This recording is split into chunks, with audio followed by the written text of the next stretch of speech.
Be on your guard.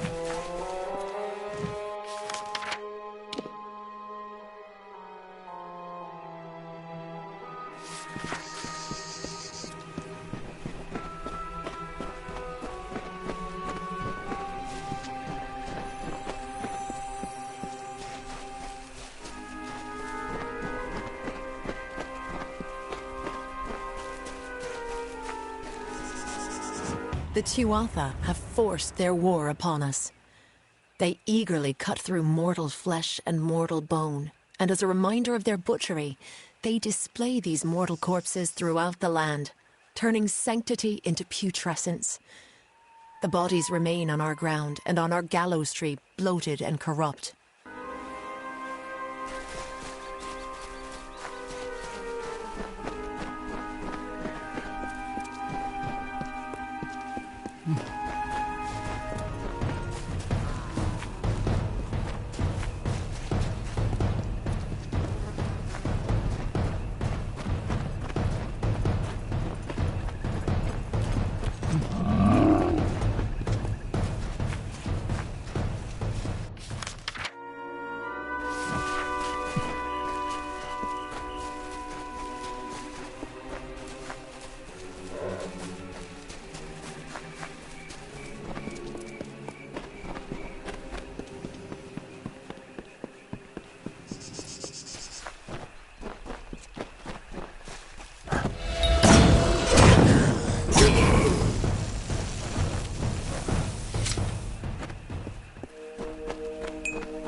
The hunter runs, the hunter runs, swiftly, swiftly for our lives.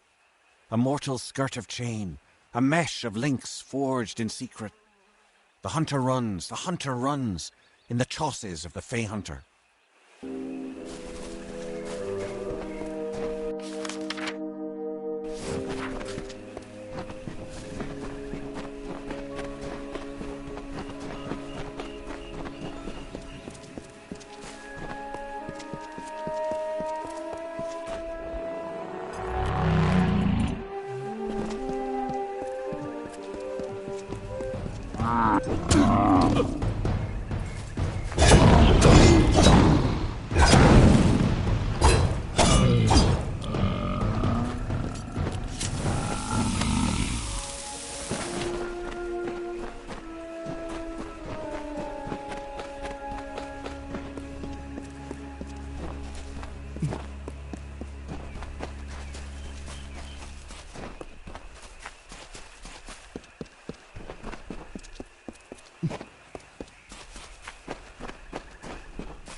Like the gilded ghosts of youth, the curving plates of fey-like scrolls decorate the life's guard of this impostor. It says, "I am like you, Fey Spirit," and shimmers with a brilliant gleam. This cuirass of the Fey Hunter.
Any luck finding Ventrinio and his big secret?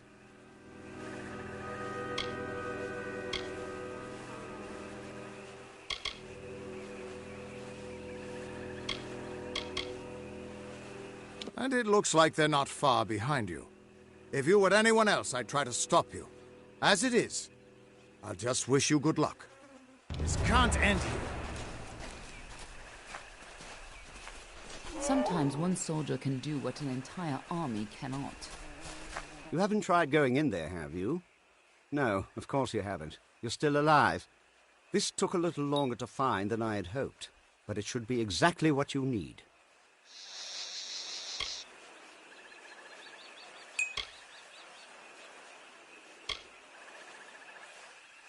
Dren had a twin in the summer court, Dith the Defender of Valor.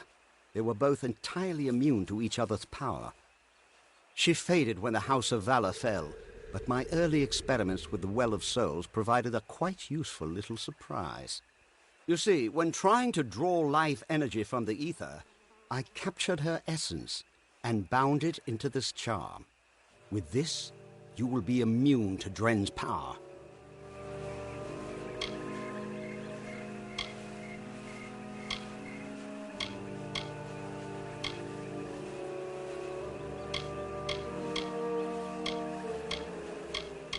It's not as powerful as it used to be, and it's specific to Dren.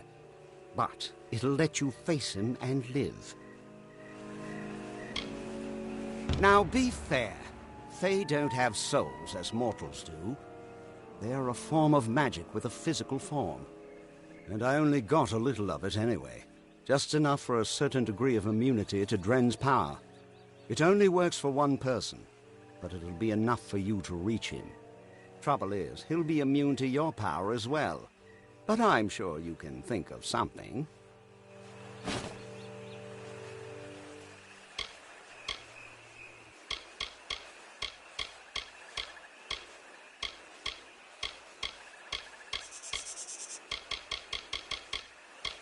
You've got his counterpart's essence, so he shouldn't be able to hurt you.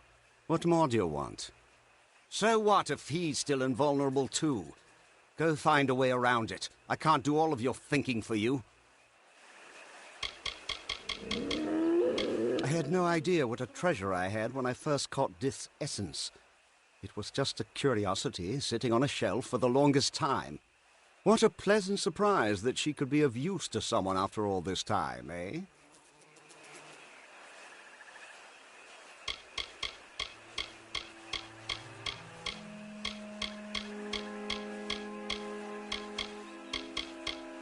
With the essence of valor, you can withstand Dren's attacks. Stop being such a child and go face him.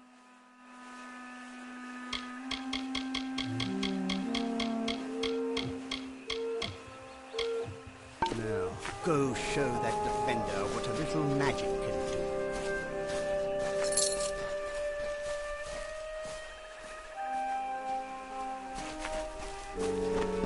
Sometimes one soldier Run! can do what an entire army cannot.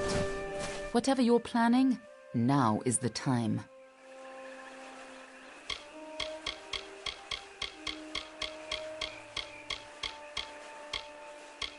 Ventrinio says he has a way to defeat Dren. However he got into Alabastra before. We'll have to use it to put an end to Dren's defenses once and for all.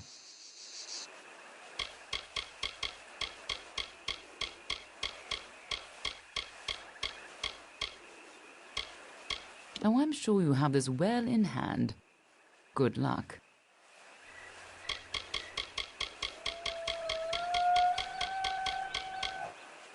You got into Alabastra once. You can do it again.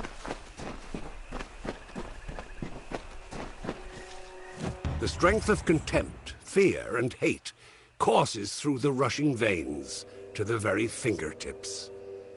The instruments of war are readied, light in the grip, and machinations of the gauntlets of the Fey Hunter.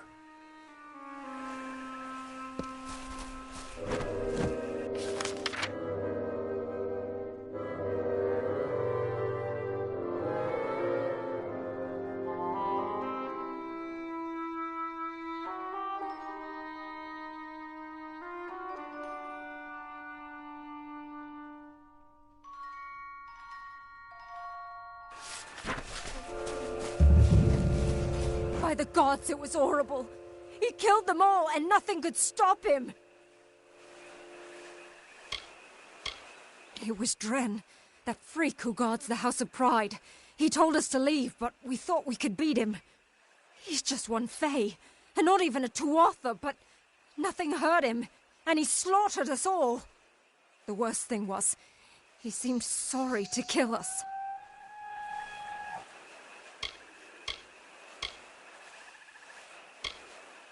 We'd heard the legends of Dren the Bloody, unbeatable defender of the House of Pride, but you know how Fae are with their stories. We were going to be the ones who beat him, and opened the path to Alabastra for the army. We were going to be heroes, you know? Then Dren told us to turn around or we'd die. And God's help us, we didn't turn around.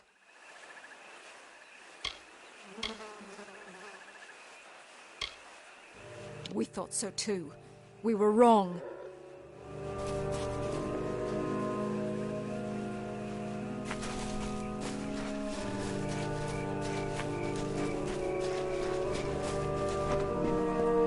Everyone said.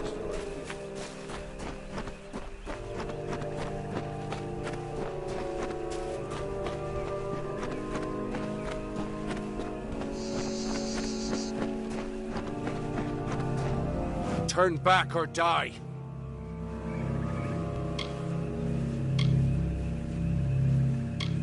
Then you shall die like the others before you. I made an oath to protect my house and my homeland. No power short of death can keep me from fulfilling my duties.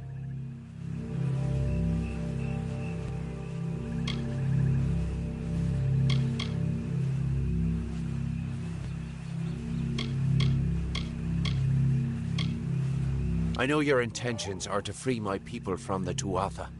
You seem an honorable sort. You even bear the blessing of my sister. But I have sworn an oath to defend my house and homeland. I cannot let you in without a fight, and you cannot win against me. If only things could be different. If only the Tuatha were gone and my sister was back.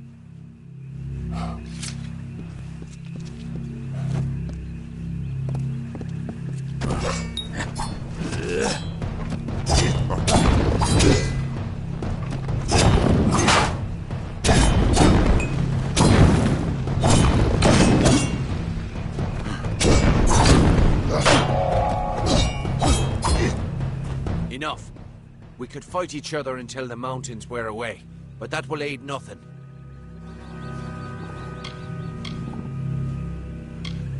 My sister and I were chosen to protect our kind. So long as our houses stood, the Fae would never pass from this world. I in pride, and she in valor. We never imagined that our houses could crumble beneath our feet. Mortals led to the collapse of my sister's house, but with Gadflow's help, they shall not have mine.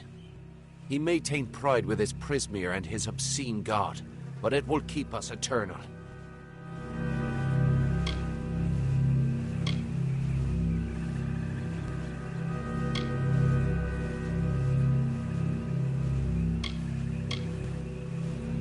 Before I knew the truth of Tuatha, I swore to keep my homeland safe from invaders. I could never have known what my people would become. Fae never change, and Pride's honor never yields.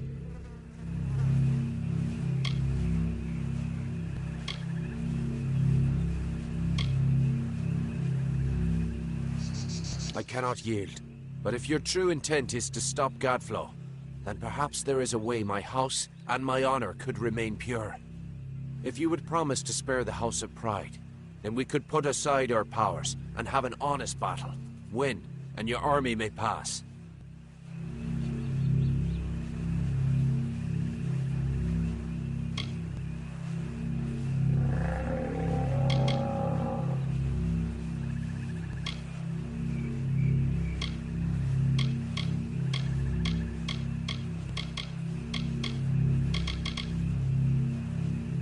I thank you. Destroy the Tuatha in my house and the hateful witch knight Myrna. Then we can be free. Now release my sister's essence, and I shall relent my own powers. Let us face each other as equals, and see who is truly worthy of victory.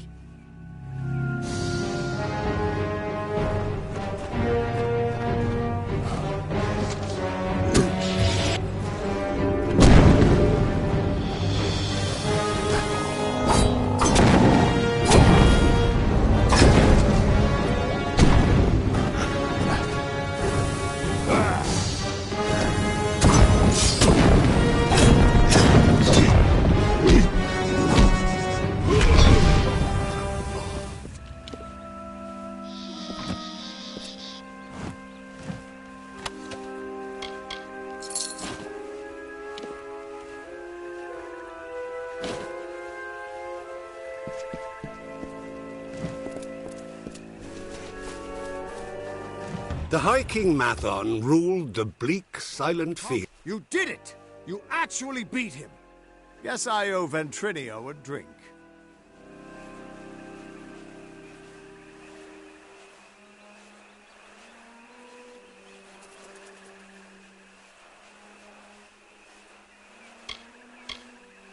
A promise is a promise, and the Witch Knights of Pride would be powerful allies to have on our side.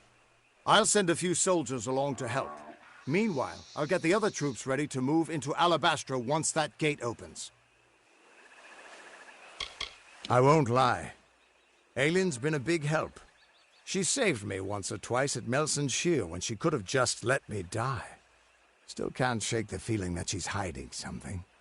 But whatever it is, it's probably not too sinister. Probably. Dren's one of the Sentinels, isn't he? I've heard they were a pair of twins, unkillable on their homelands, protecting their people from attack. I've heard stories about Dith, the other Sentinel, from the days when the House of Valor still stood. I heard about her, but she was before my time. All I know is she was some great hero of the House of Valor. I once toasted with her comrades at a statue to her, but even the statue crumbled long ago.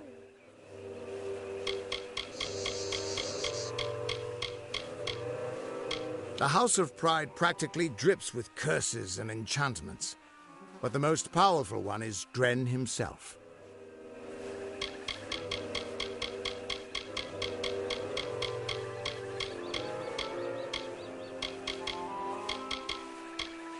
The gate to Alabastra's still closed, and we can't open it without the House of Pride's help. Clean out the Tuatha inside, and we can move on.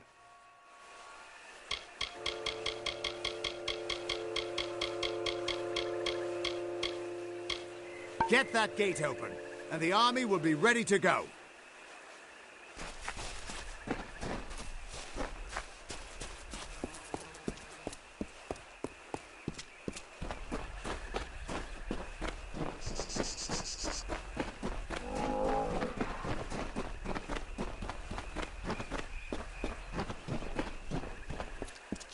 Everyone says you're a hero now, so go on and be heroic. Go on, go on.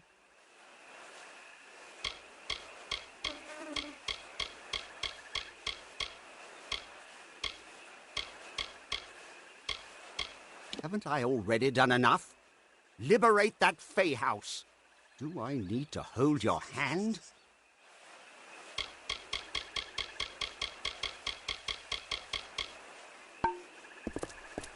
Sometimes one soldier can do what an entire army cannot. Whatever you're planning, now is the time.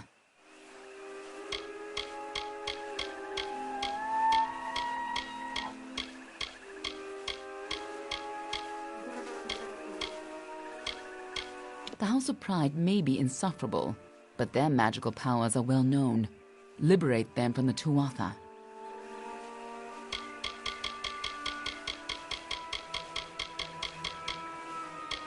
You got into Alabastra once. You can do it again. Everyone says you're a hero.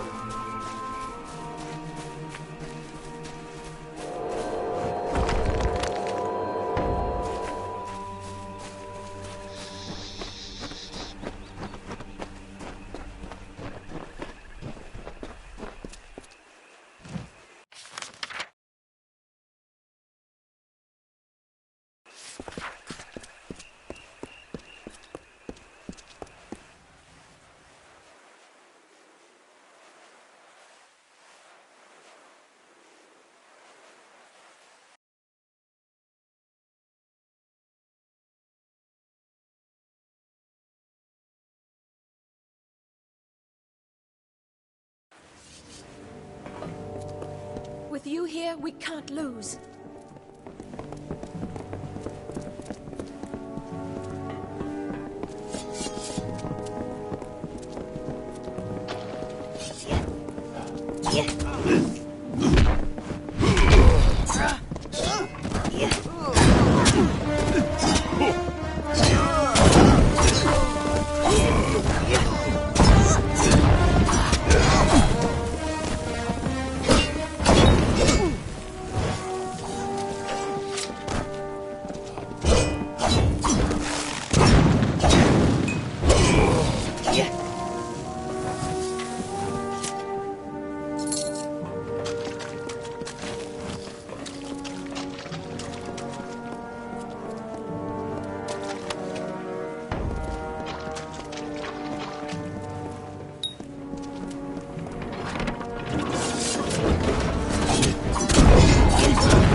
Halt! Parley, if you would be so kind as to have a word with us. I have been chosen by the remaining members of our house to speak for all. We were most honored by your intention to free us.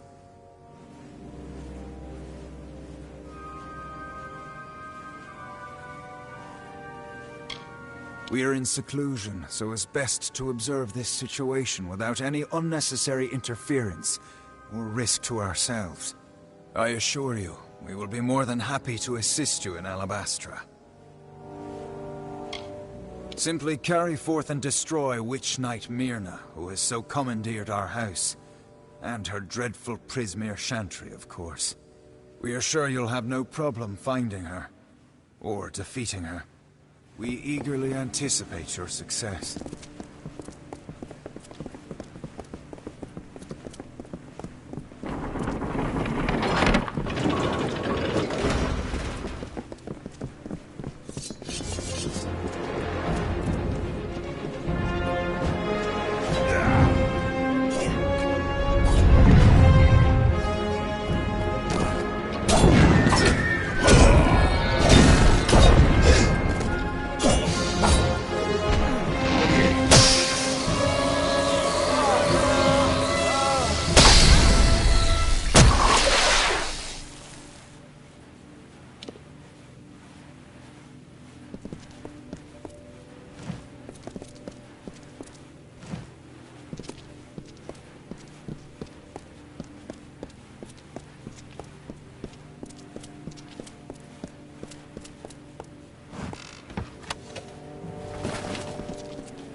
done, child of dust.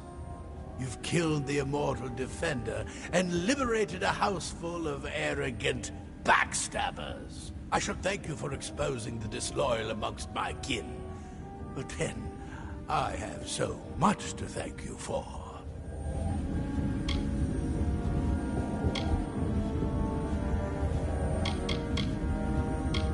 Pride? Their betrayal was inevitable.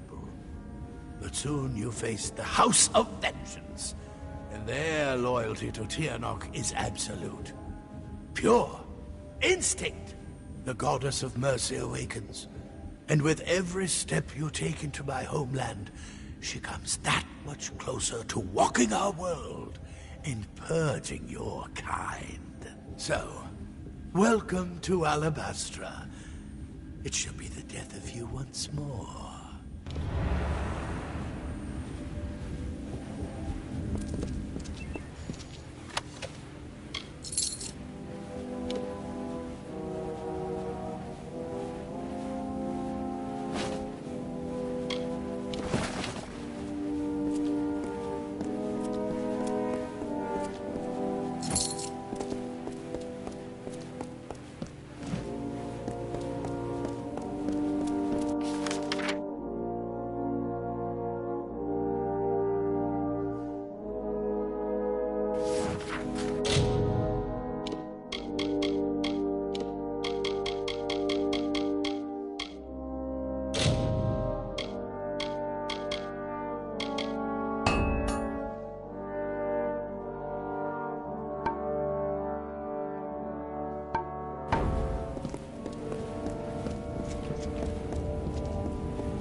We have seen our champion bested, our advantage lost, and our minds are cleared.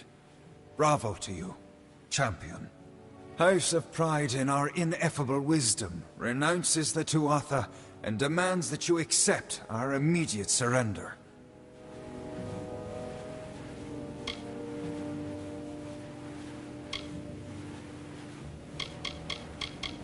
Your army is welcome here. We trust our benevolence will be well remembered should Gadflow be dethroned. We thank you kindly, and our mages have already been assisting your army in their march into Alabastra. We trust you do not object.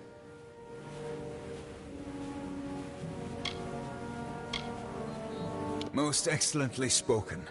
You have the commanding presence of a young Aegon, who once also bore the pleasure of our august company. Allow us to welcome you to Alabastra. We trust your visit will be eventful.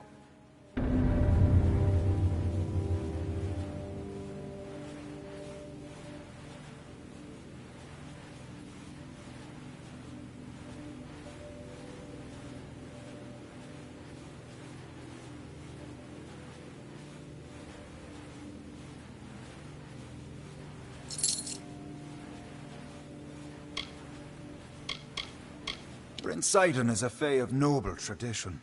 He would never raise a hand against the High King, just as he would never bow before the Tuatha. We have been gifted with so much. It's only proper that we are also immortal, so as to put our gifts to the most use. Conversely, poor children of dust have so little, but are given barely a moment to live. How kind the world is. How Gadflow came to command such respect is beyond even our wisest. He was little more than a jester at the Winter Court. But he said he found the voice of Tirnoch, and she led him to power. And it seems he was correct. As the Fae are above mortals, the House of Pride reigns above their fellow Fae, sharing our wisdom, our grace, and our humility. Myself, why, this one is merely the lowest ranked of our house, and yet we have been chosen as the speaker for the Fae of Pride. To us falls the honor of acting as liaison to your mortal army. Your charming, well-bred, and simply lovely army.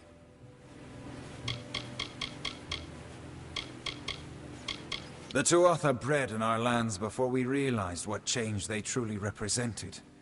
Certainly we all share a distaste for mortals, but few of us ever hunted them.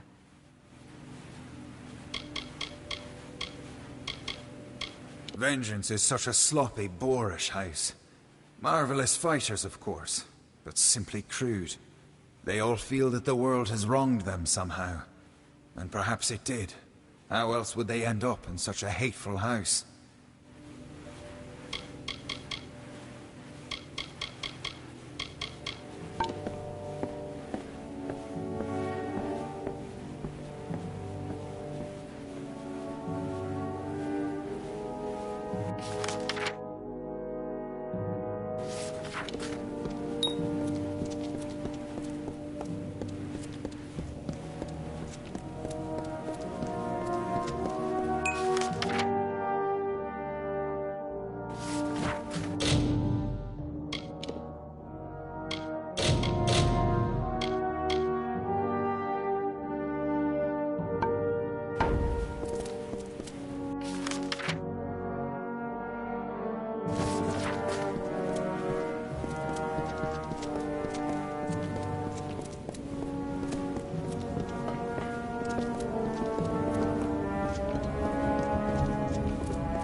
The House of Pride opened its gates and welcomed us as honorary champions. They say it's simple hospitality, but I suspect we have you to thank. Now is the difficult part.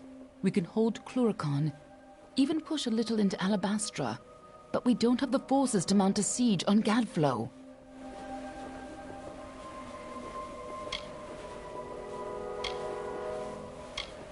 Once the House of Pride gives their word, they'll never break it. At least, not what it looks like we're winning. Our real problem is that we can't march the army through Alabastra. Not in formation, at least. This will call for smaller groups. Alabastra is a maze of valleys. Gadflow's remaining faithful would spot an army moving together, and the valleys would be the death of us. But where an army would fail, the 5 of us can triumph. If we split up, we can travel faster and catch them unaware. We will at the House of Vengeance, on Gadflow's doorstep. From there, we strike at Bale, the heart of his empire.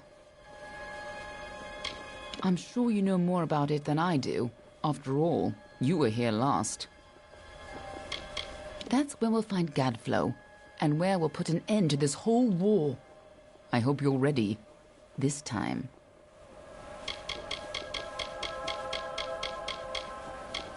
Now that you've driven off the Tuatha, those House of Pride fools don't even want to acknowledge they ever served Gadflow. Disgusting little turncoats. But useful ones to have on our side, as long as we keep an eye on them.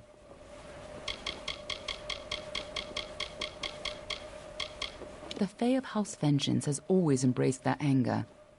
Before Gadflow, they accepted it and controlled it. Now they wield it like a pair of swords.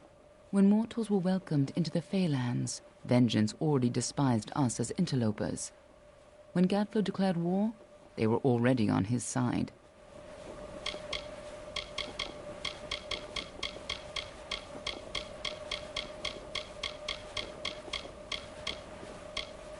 More than you'd think. But I promise I'll explain it all to you. Maybe once Gadflow's dead.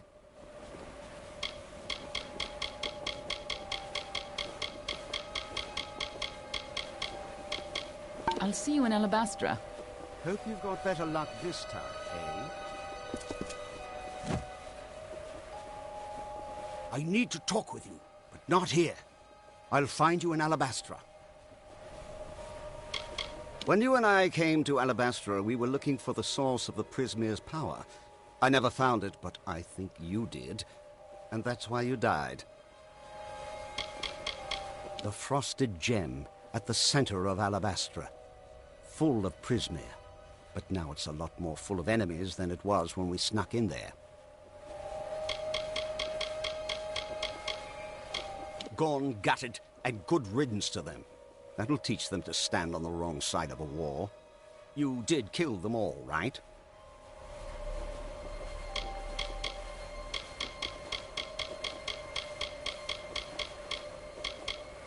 I've put together a few facts about your death, and I think I know something grave. But not here.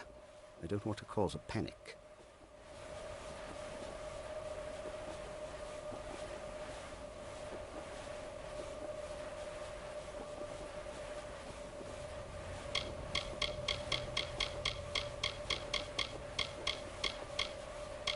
I'll give them the slip and talk with you a little later.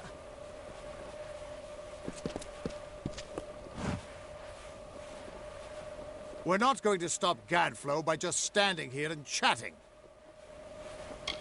You should have seen Alabastra at its prime. Serene and beautiful as a sky full of stars. Vale was the seat of the Winter Court. Every bit as cold as Issa is warm.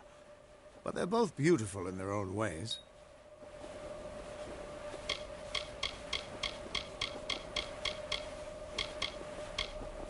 Doesn't look like there was much of the House of Pride left to save. And I can't imagine they were happy about a mortal doing the saving, either.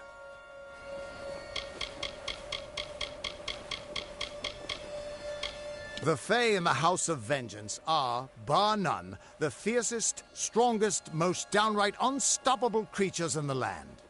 Not that they have a lot to be vengeful about. After all, Gadflow was the one who started the damned war.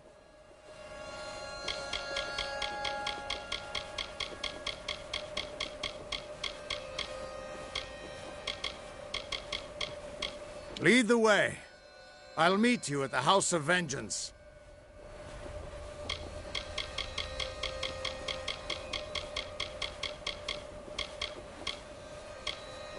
I'll see you at the House of Vengeance.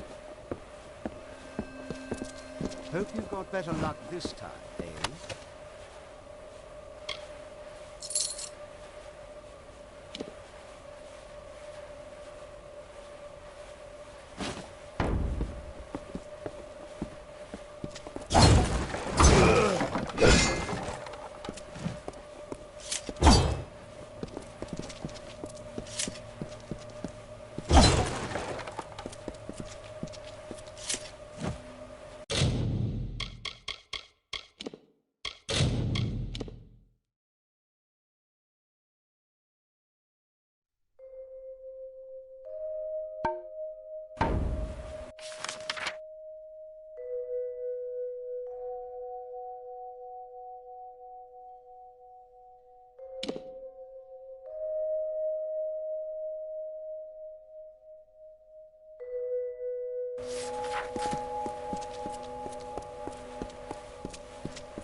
Welcome to Alabastra, hero.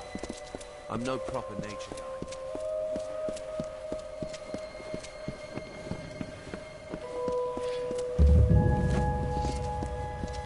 Hello.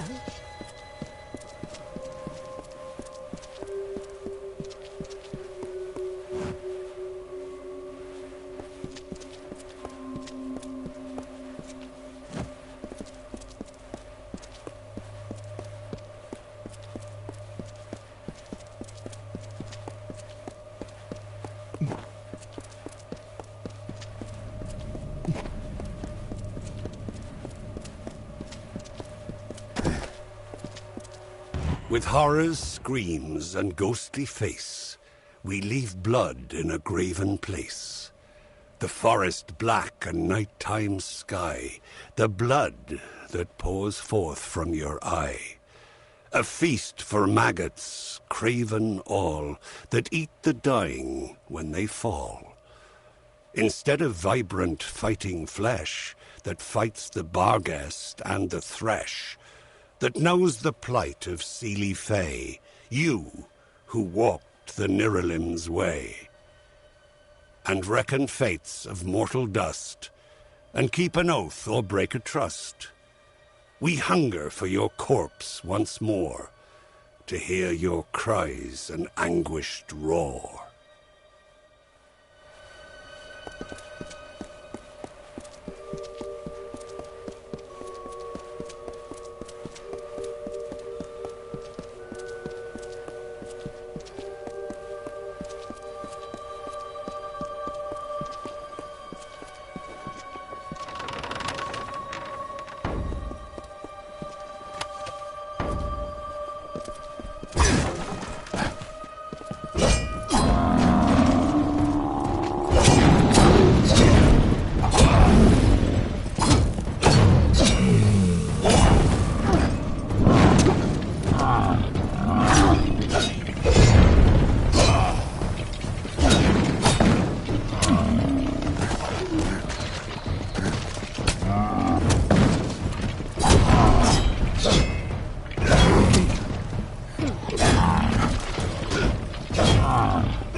Hey!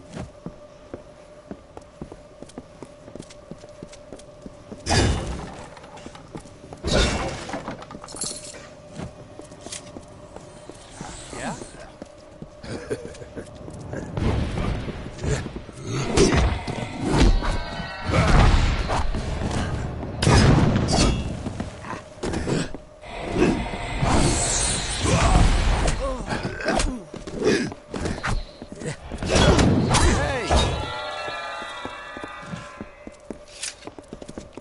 Yeah?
Agarth wanted me to keep an eye on Lady Shear, but you and I need to have a talk first.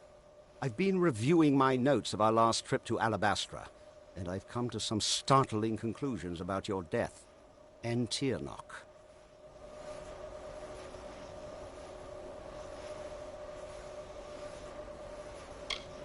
I don't know exactly, but it must have been a tremendously powerful source of magic.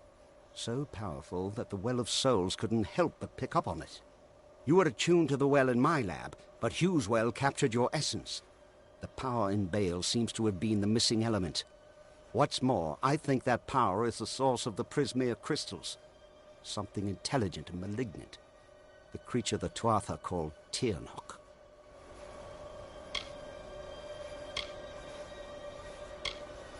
Something incredibly powerful. I don't know if we even have a name for what she is, because no one's lived to name it.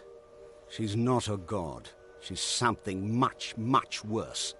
And judging by the growth of this Prismere, she's very close to coming into our world for good. Whatever Gadflow's been doing, it's all in order to bring her here. So you've got to stop him before it's too late. Tirnoch isn't a god. No god has ever commanded that much magic directly. Whatever she is, she must be amazingly powerful. I can see why Gadflow would worship her. Imagine controlling that much raw magic.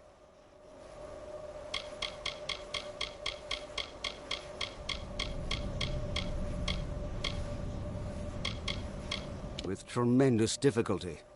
Even so, there weren't as many Tuatha here, and we used magic to keep us hidden. Magic which you provided, in fact. You never did explain where you got those fascinating little artifacts.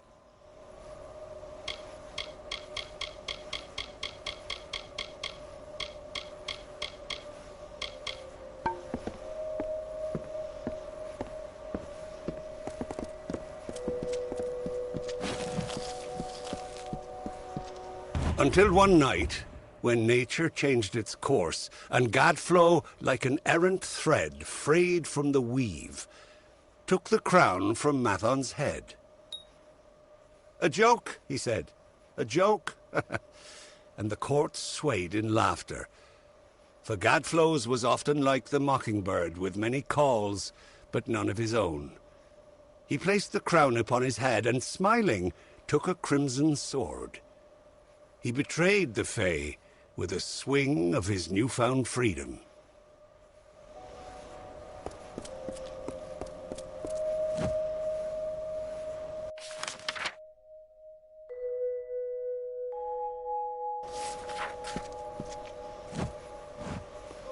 Ventrinio insists on coming with me.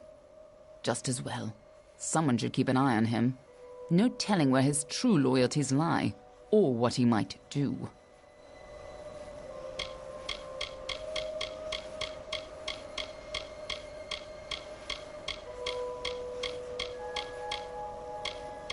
I was going to sneak there by myself, but Ventrinio insists on following me.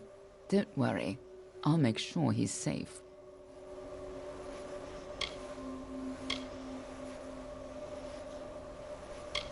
Very noble, but we need to stay separate in order to avoid drawing too much attention. The gnome is more than enough for me to deal with. I'll see you soon enough. Don't worry.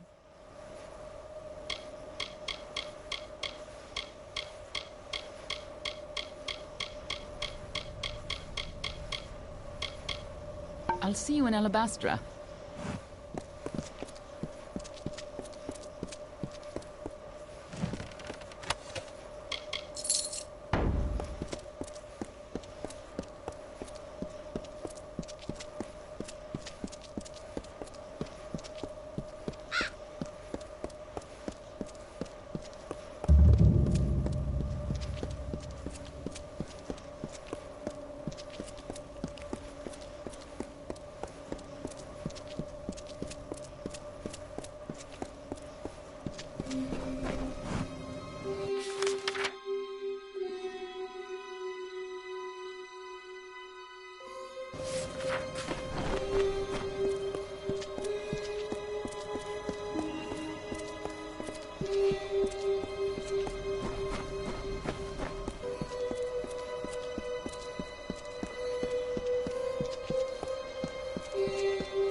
Got myself a little tied up here.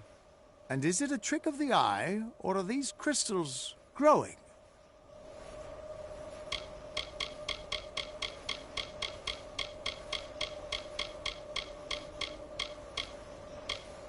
Just got myself tied up in some trouble with the locals.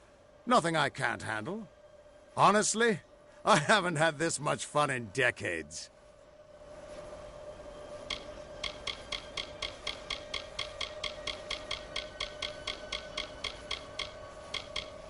Not on your life.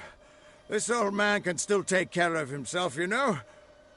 But I will take just a moment to catch my breath. Stupid old lungs.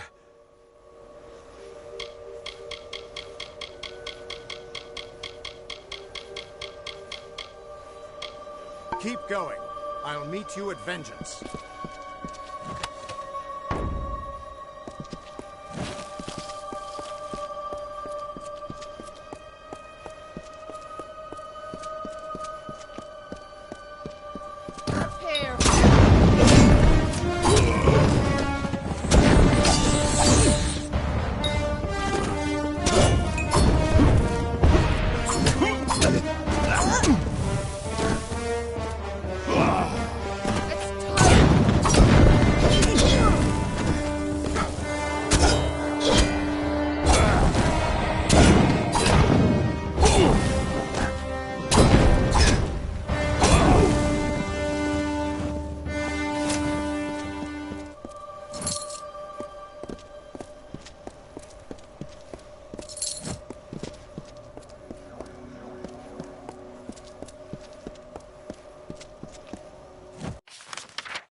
The skulls atop high fulgen shine, and coldly gleam in a precise line. For us who chew on hollowed bones, while alive we wail vapid moans. It's delight for us to feed, to feast, we the winter of the East. We the corpses in putrid bloom, we of decay and twilight gloom, will never halt our hungered wait, till spilled blood is on our plate. So come into our lands at night, and see an endless wintry sight.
Gadflow's corruption has reduced my homeland to this barren waste, and it's only getting worse. The Pale Country, once the peaceful home to the Winter Court. Now Gadflow squats in her heart like a rat in the flesh. My homeland will not suffer this indignity. Together, we must extract the Tuatha, even if it means the end of my people. Pale, the icy heart of my people, with bridges of woven stone and ice. It sickens me to think of what Gadflow's people have done to it.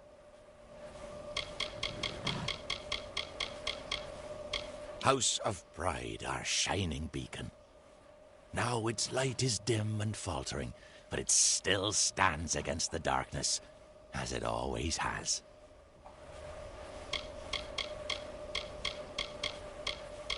The House of Vengeance was a place of fierce honor and stoic determination that made granite seem soft and fickle. But not anymore. When Gadflow rose up, he unleashed their bottled hatred and turned it against the mortals. Now, they're led by a vicious cur, more beast than fey.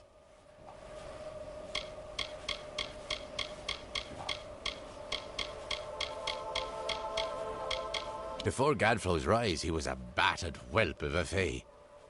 Now, his suffering has only added to his power. I hear he keeps a stable of trolls. But I can't be sure if they're his pets or his lovers.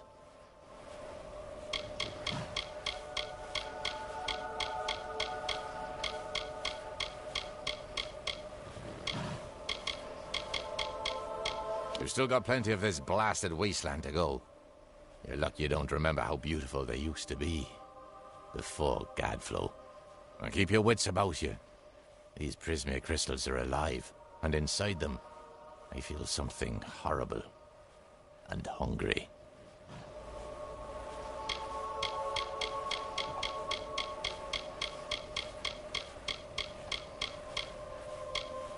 I've spent countless centuries in these lands.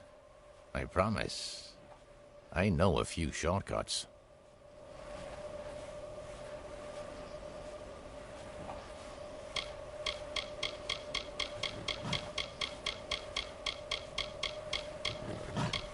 Watch out for Twilight Pass. Whatever's happening here, it's getting worse.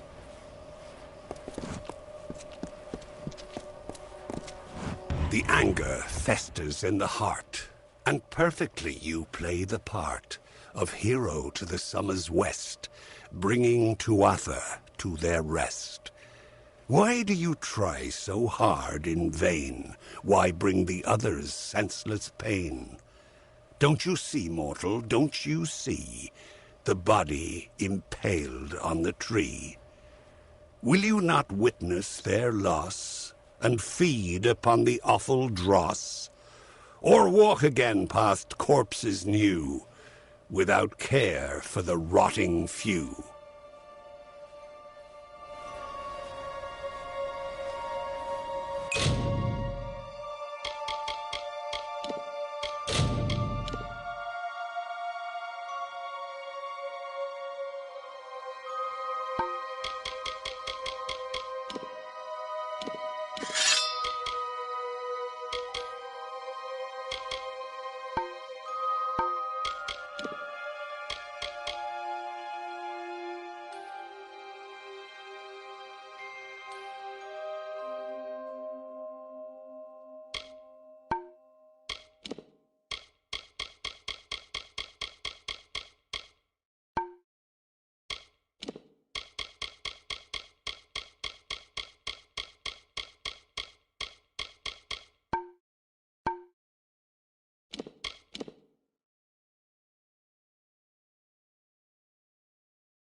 And he was not alone.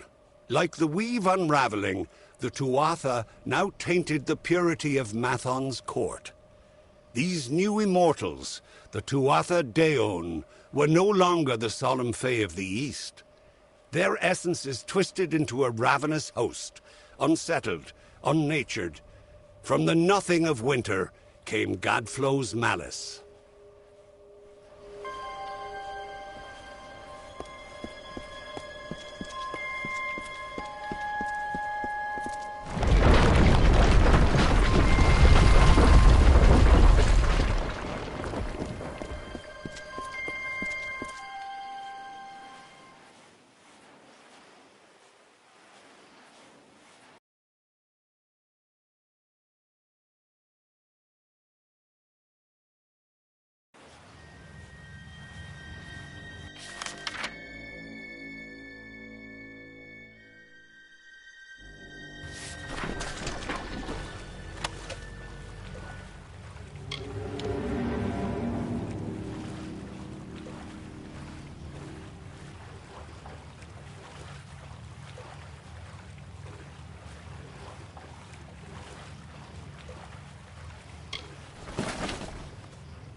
I am surprised to see immortals so far south, especially after what your kind has done.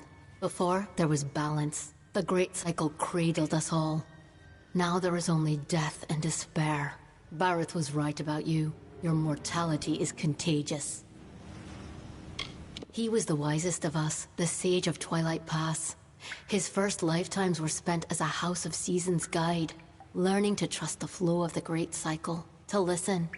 But I have not glimpsed Barrett since the attack, and I fear for his safety. If you journey to Eventide, find him, for me. I am from the clan of Ashmore. After our home was destroyed, I went looking for survivors. These few remaining Fae I found in hiding, but I cannot guide them out of danger without aid. At one time, the clan of Eventide thrived, until the Tuatha marched through the pass, slaughtering its people and razing its places. It sickens me to think of all the destruction and malice he has brought to our people. Someday, he will be overcome. Perhaps, I suppose, it is possible by a mere child of dust such as you. It was one of the 3 summer houses tending to Fae memorials to prepare them for their renewal on this land. I don't know what has become of it now. There has never been such a certainty, such blind faith in the gifts of this world. But whether by Gadflow's hand, or your kin's clumsier ones, we are all in danger. Now we Fae perish as you do, never to return. Voices lost in the smoke of Gadflow's god. There is no winter and summer any longer, only the autumn of falling leaves. Tuatha controlled the whole area. It saddens me to think how many of our land's treasures they have taken by now.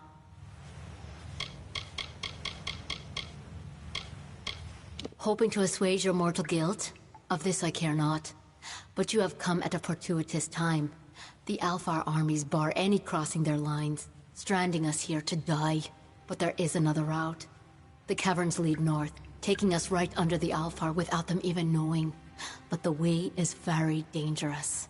Our people will not wait much longer, and some have already gone on their own. I must help these remaining to escape, even if I die to make it so.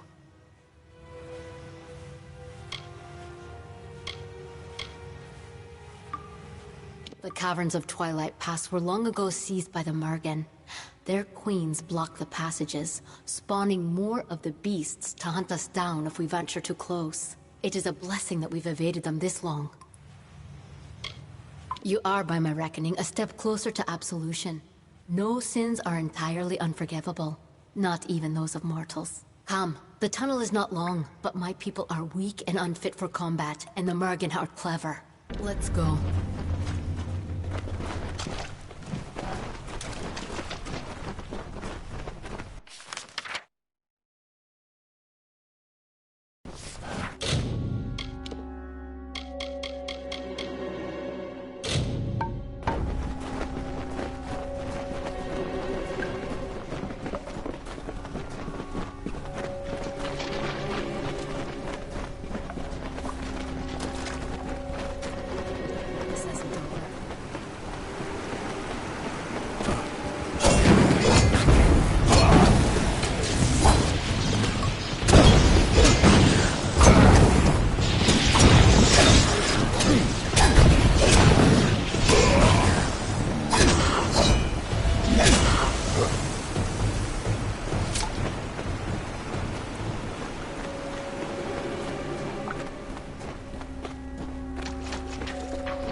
Watch your back.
On behalf of the Ashmore survivors, I thank you, Martel. Now go. Others need you still.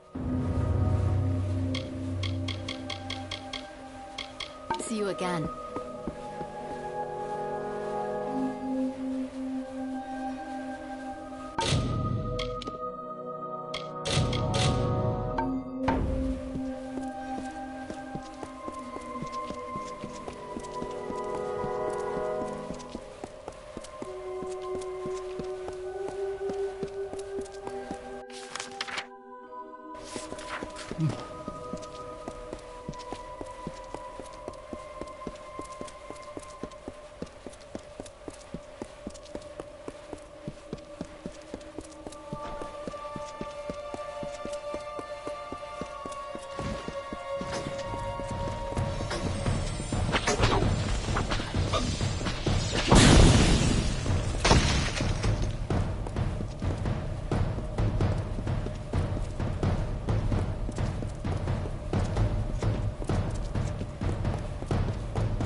O gloried stranger in our land, bringing death with the fate's own hand, filling the graves with corpses new, that feed the vultures, mortals too. Yes, they'll eat the flesh of the dead, and tear the limbs off, and the head. They only need the slightest lie to give them reason as to why their minds should be free from all guilt. And that is how your morals wilt. Continue, stranger, in our home, where demons tread and evils roam. For you are now a part of woe, blight, dusk, ruin, and living foe.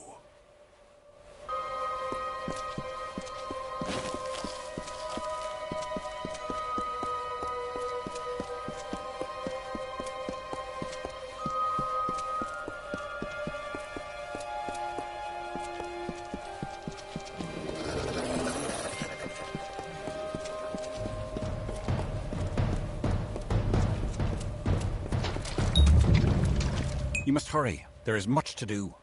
Gask and his forces are preparing to march. They know about the caves and will not cease until every last one of us has been slain. And there are the survivors of Eventide to consider. I have not heard a whisper from across the pass. And Esha, she plots a fool's errand. We must stop her. Much to do. Last I heard, he was working to understand the beasts known as Murgan. But I have not seen him in so long and could not tell you what became of him. She was once of the House of Vengeance, and has always served as the guardian of Ashmore. But she is only one warrior against Gask's legions. Esha fears an attack, and wishes to lead survivors to safety through the caverns. Perhaps you can talk her out of it. She readies her people below.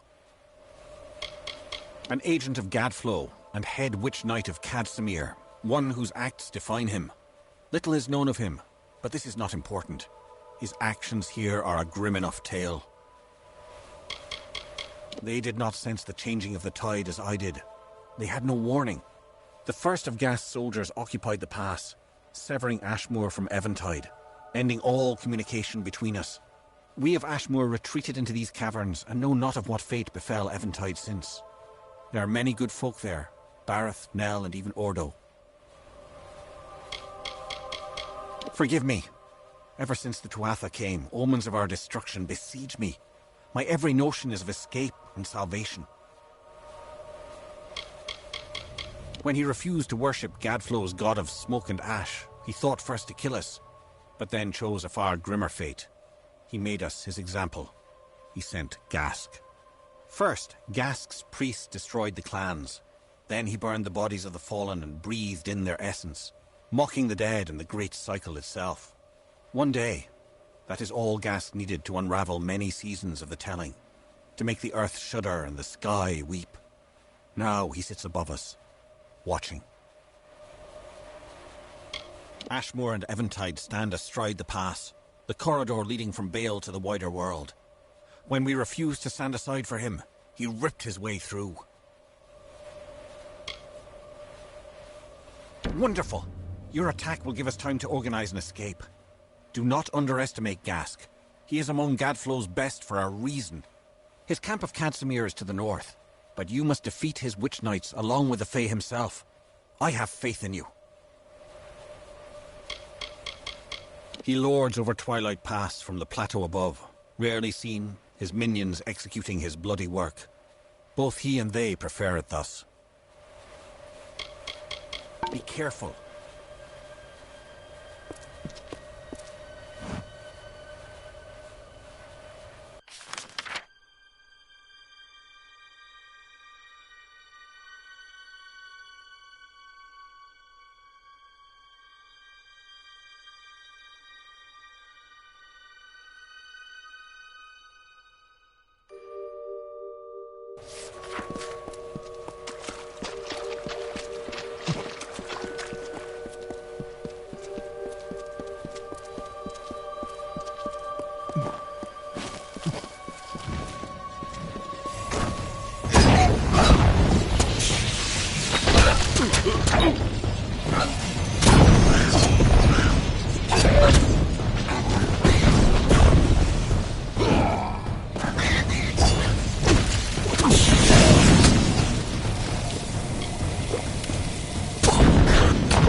And he named it Prismere.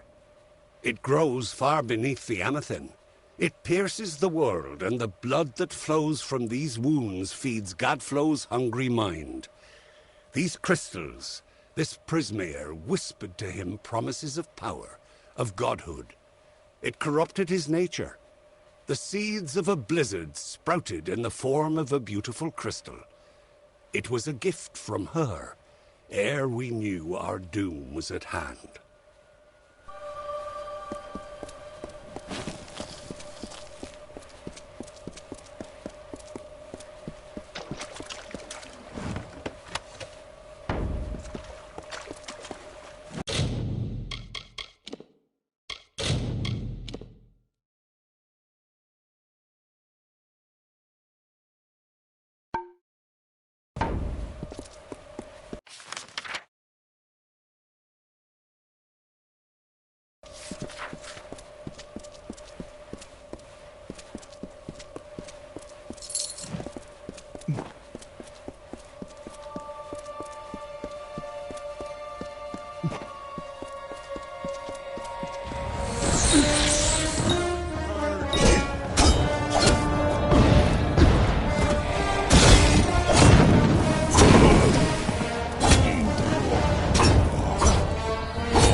If you were here, then you were sold to the putrid lands of the old. Your lost body will burn, to crumbled ash will your bones turn. There is no hope left for your life. Wielding hammer, sword, or knife will not save you. You are the waste of a contempt's malicious taste. And what awaits your untuned mind is what you hope you'll never find. The vilest, darkest, blackest thing, the conscience of a reigning king.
mortal for the wrong.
You're back.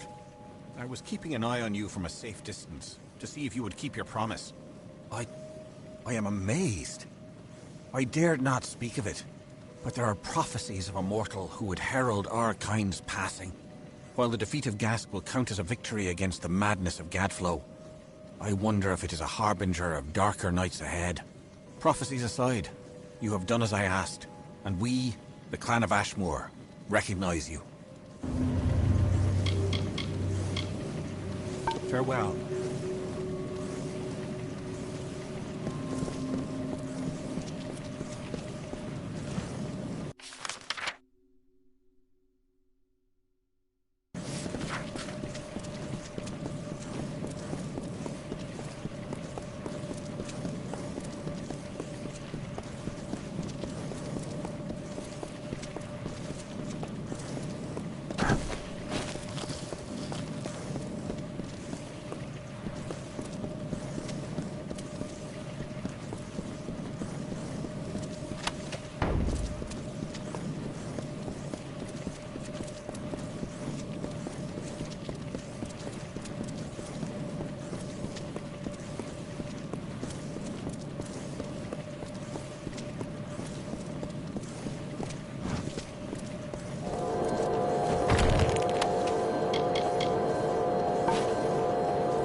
Agarth will not be far behind you.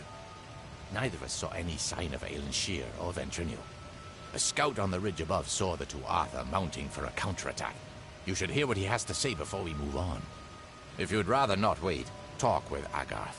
Time is of the essence.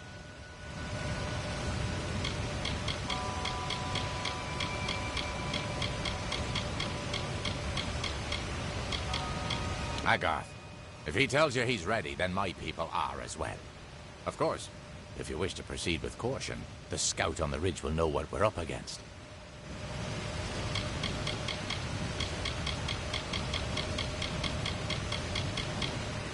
Careful. This is worse than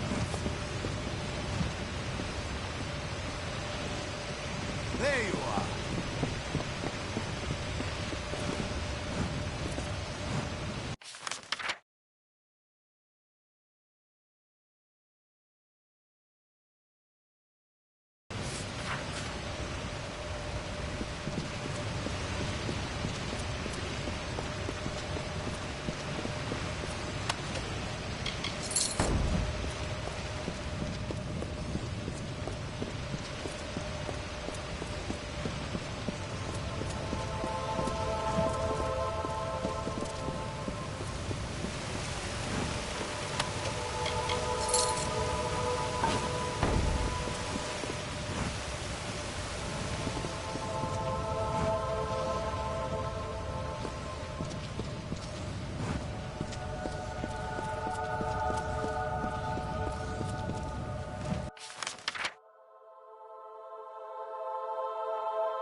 Let's drive these red-eyed bastards into the ground!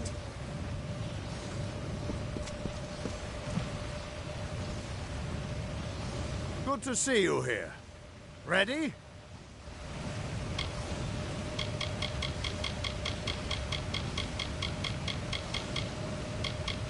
The Cur's the closest thing Vengeance has to a leader anymore. A Fae so consumed with hatred that he's little more than a beast. If you're going to get into Bale, the Cur has to die.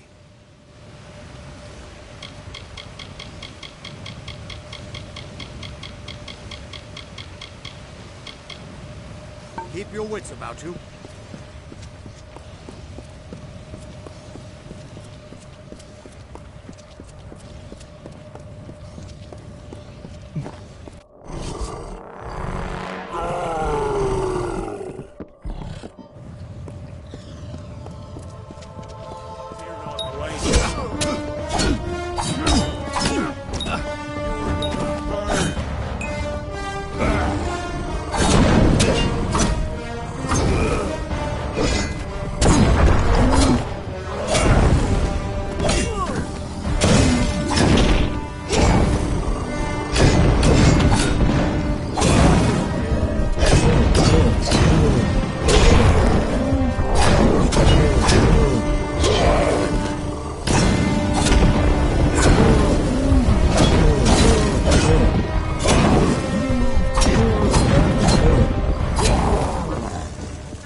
You foolish mortals, listen well to advice in this tale of atrocities that we will tell. Horror awaits the fools who fell and languish behind arcane veil.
Of own they sung, but now a god proclaimed enchanting song.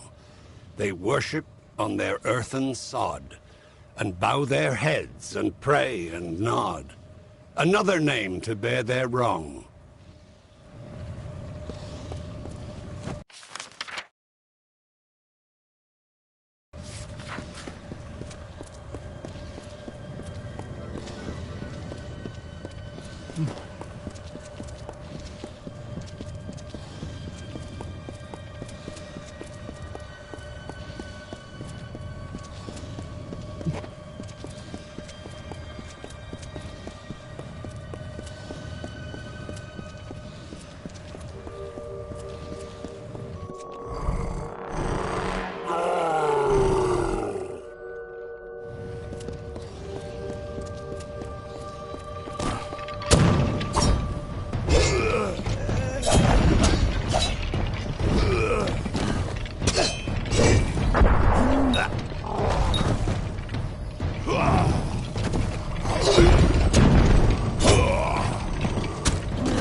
Flames of warlike engines roar and quake through heaven's path. In Gadflow's name they battle more. And then, despite the peace of yore, will murder neighbors in their wrath.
The House of Vengeance enacted the whims of our mad king. The divided court became Gadflow's Tuatha by force or by rebirth. The Winter Fae dwindled before this wave of frenzied strife, and before long, they were soldiers in an immortal army, or they were outcast. The greatest of vengeance, Malwyn, Claran, Vescain among them, became his witch knights. War had come again to the Fae. But instead of by Lord Own, it was Gadflow the king without a winter.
They left you helpless and without hope, among the barren plains or searching for food on mountain slope, and finding only gallows rope.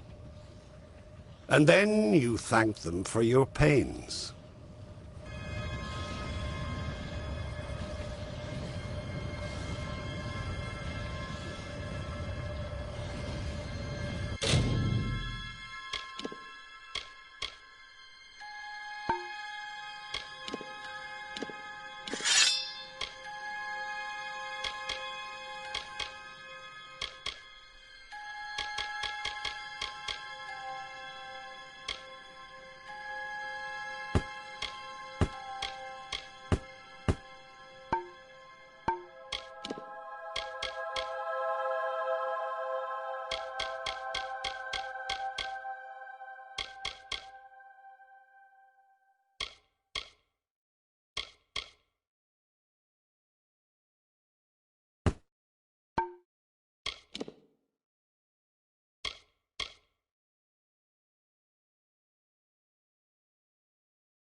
My assistant has returned. What do you need of me?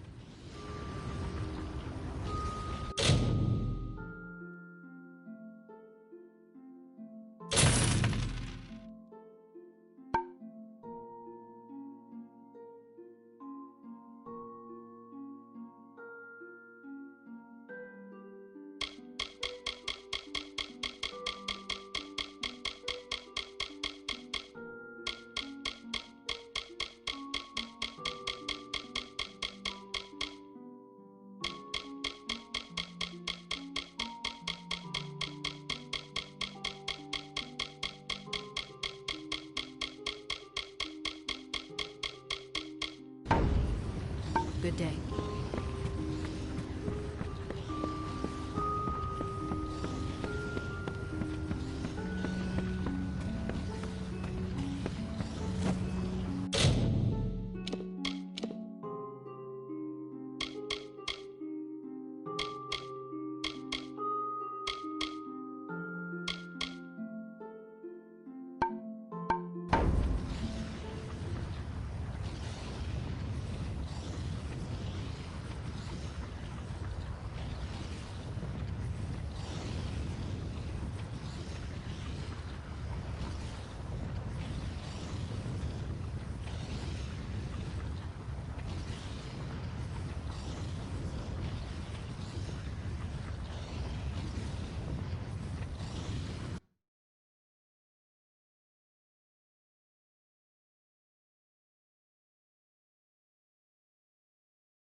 Good to see you here. Ready? I am. But there hasn't been any sign of Aelin Shear or Ventrinio. Damn it all, I knew we couldn't trust her.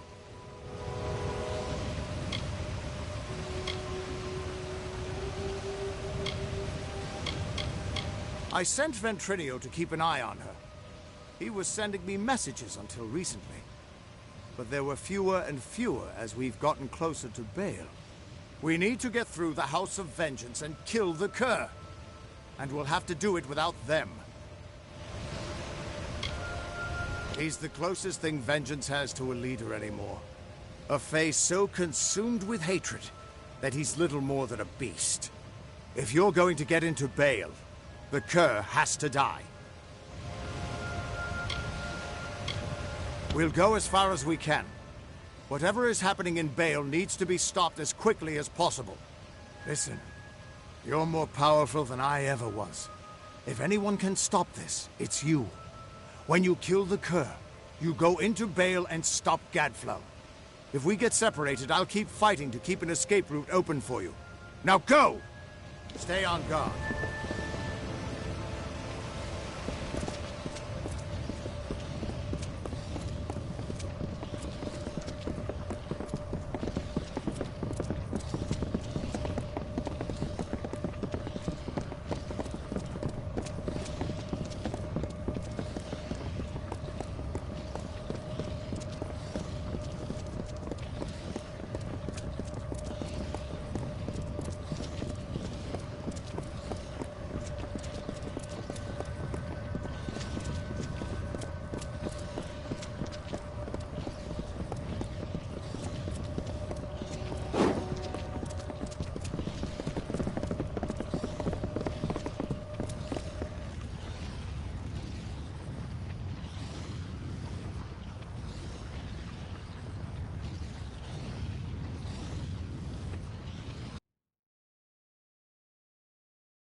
Onwards!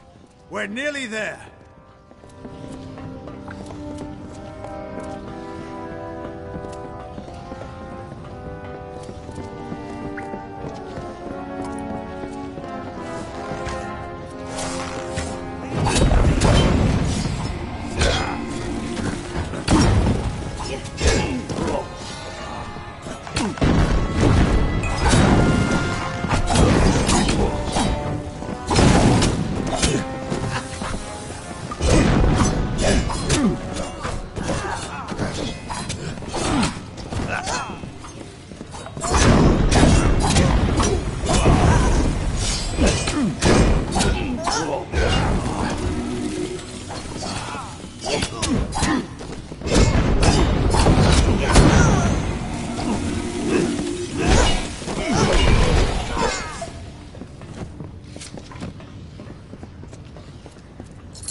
That was amazing.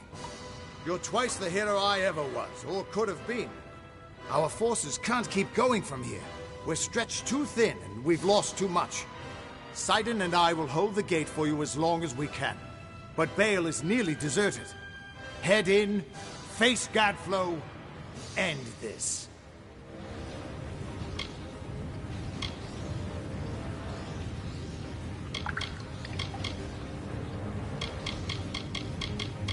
Good plan. I promise not to die if you don't. Just make sure you put a stop to Gadflow. Do that, and I predict our future involves sharing drinks and war stories around a cozy fire. Trust me, I'm a Fate Weaver.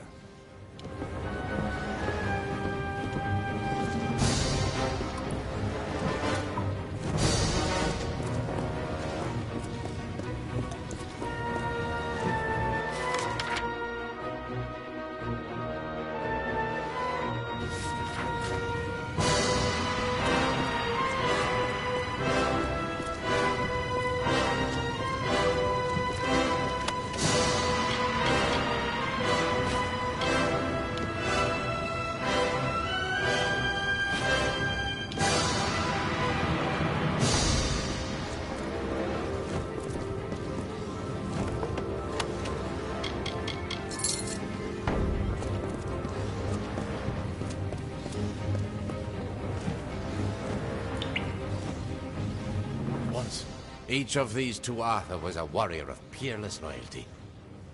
Their stories should not have ended this way.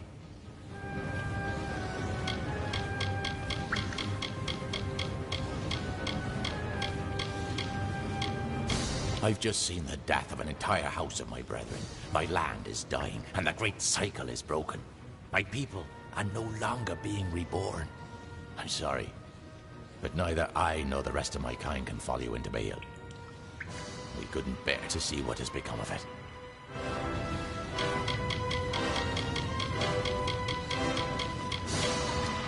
Agarth and I will clean up here.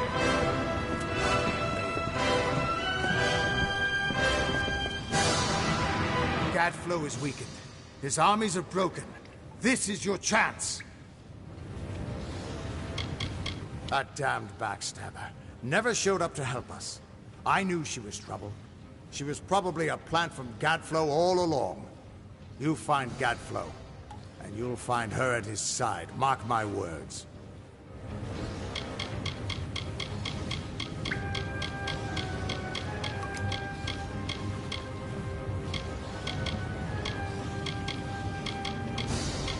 Child, you're 10 times the hero I've ever been, and I can't wait to see what you become.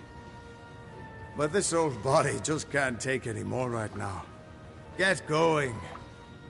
I'll be all right.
My deepest apologies for not being able to join the battle. Ventrinia was something of a hassle. He attacked me. It was only a matter of time before his greed got the better of him. The closer we got to Bale, the more obsessed he became with Tirnoch, and with harnessing Tirnoch's power, just like Gadflow did. That's why he had to be stopped, and why we need to talk about our mission.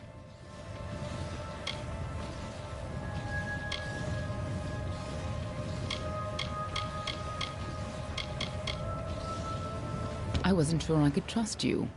You're not the same person you used to be. We're running out of time. I'll explain as we go. Lead on. I'm right behind you. This is no time to dawdle. Here we are, in the heart of the enemy's defenses. And this time, I trust you not to fail.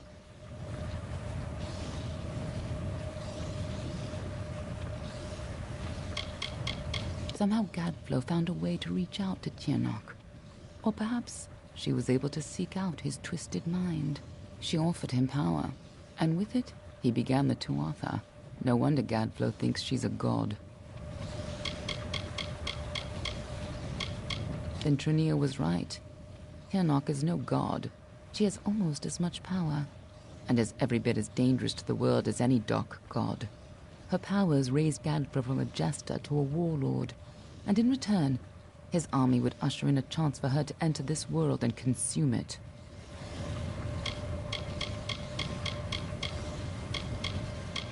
You're the one who stepped forward to stop Gadflow and the source of his power, even though fate said you were doomed to fail.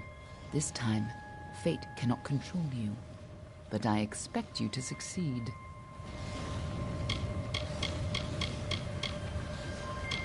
Lead on. I'm right behind you.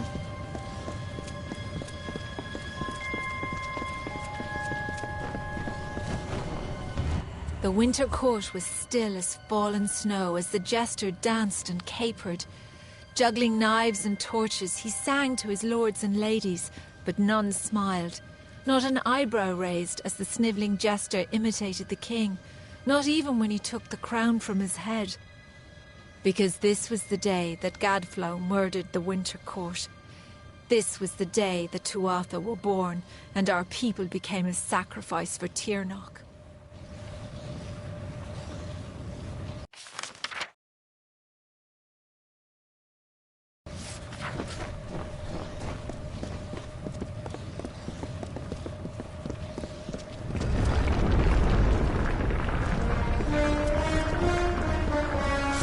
Fighting at your side, just like the old days, before you died.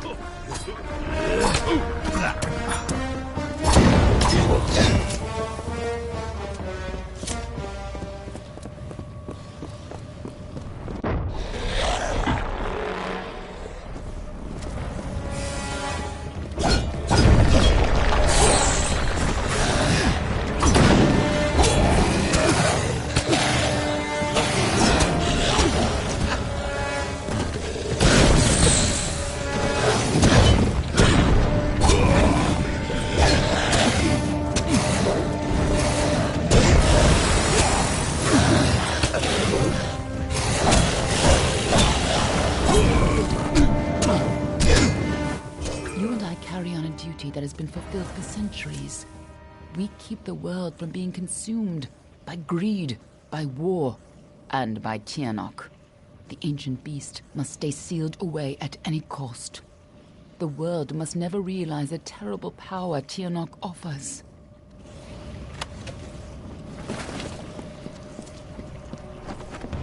Since the alabaster wall was young, the beautiful bone-white forest was a place of peace and meditation.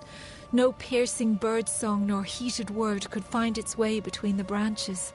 Quiet thought prevailed until Gadflow shattered our land. The Tuatha's crimson axes chopped the forest for arrow shafts, and Tirnoch's Prismere spires rose up to consume what remained. Now our forest is shattered, and screams of warfare fill its boughs.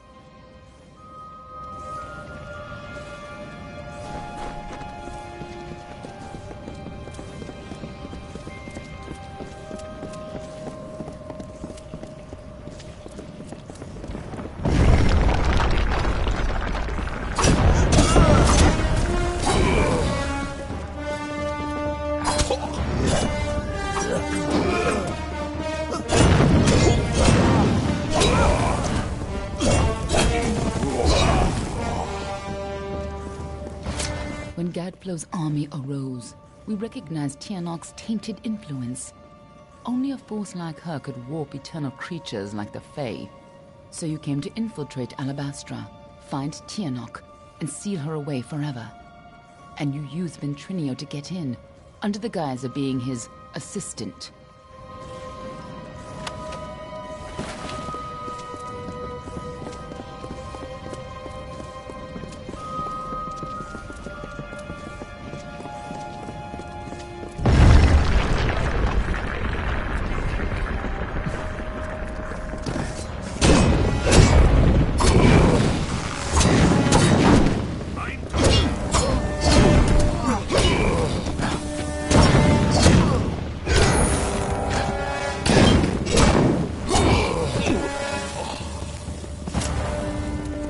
If you couldn't stop Tianok, she would use her horns to fully escape her prison, and the world would be her new plaything. You had to try. When I found you in Dalentarth, when I saw you had come back to life, I wasn't sure how much you remembered. I couldn't be certain you would keep our secrets. I considered killing you then and there. Nothing personal. You would have done the same to me. But then I saw what you had become. I saw the new powers you wielded. And I saw how useful you could be.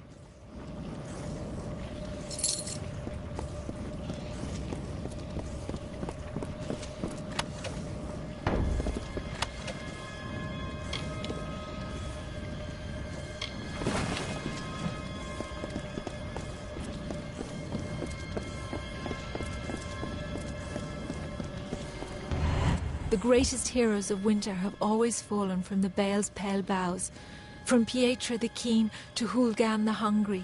When the Tuatha claimed dominance over us, heroes arose to defend winter. Gadflow laughed at their challenge and called up Tirnok's wrath. In a second, our most loyal heroes were impaled by Prismere spires.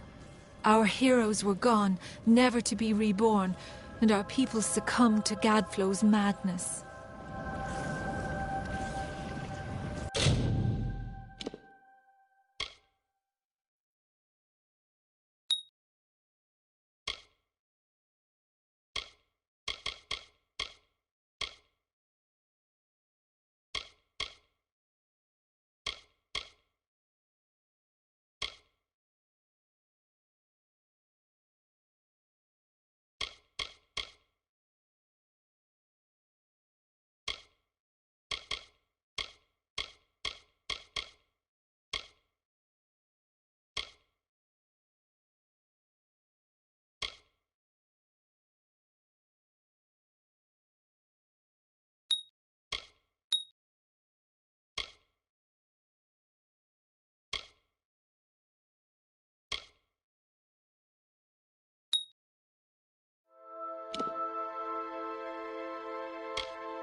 saw you could change fate, I knew you were our only choice.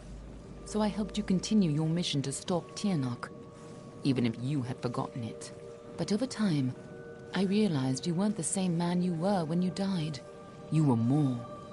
You were better than the heartless commander I had known. But Gadflow was not content to rule the Court of Winter. Mortals would bow before him as well. And so he made war on your people and drove them from the eastern lands. The Alfar fell before an avalanche of corrupted fervor. The Tuatha acted as one army and built the Prismere Chantries as new idols of their false mountain god, their Tiernok.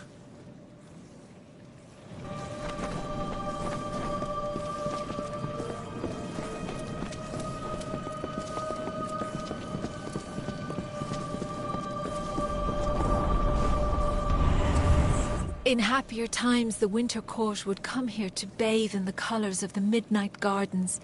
Night violets and pale moonflowers blossomed on a field of bluest grass studded with frost. When stars aligned, the Aurora Borealis danced for the Queen herself. But now the Tuatha have crushed the gardens and planted only corpses. The fruit of their tortured garden is only blood red. This is no time to dawdle. Lead on. I'm right behind you.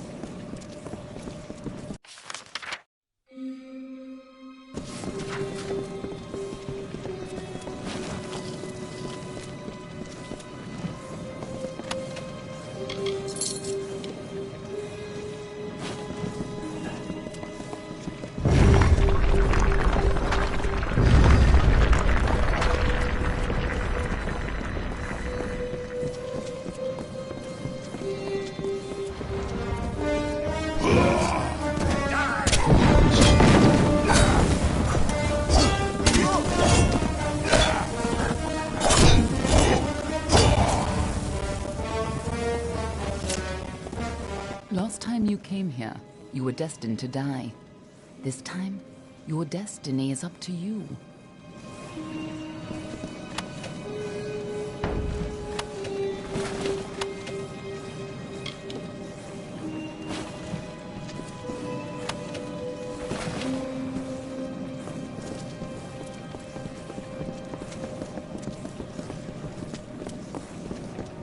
At long last, Gadflow has crushed the Winter Fae, and his Tuatha rules us utterly. No longer are we reborn into this world, unless his god Tiernok wills it so. This monster has crushed us, and our kind shall pass from this world. But our memories might yet last. When Gadflow is gone, and his god is left for another people to ravage, I may be freed from my tomb, and then I may share what dreams we made. It is the only immortality any of us may hope for now.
Now we have a chance to finally complete our mission.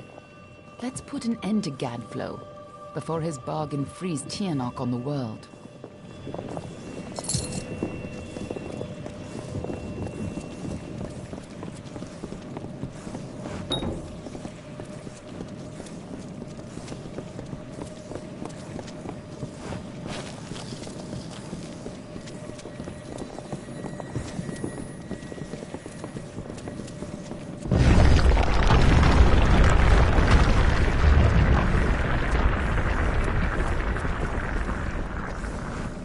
This must have been a lot for you to take in at once. But I need you to be clear on who you are and what you need to do. A lot has changed since you were here last. It isn't going to be as easy this time. And last time it killed you.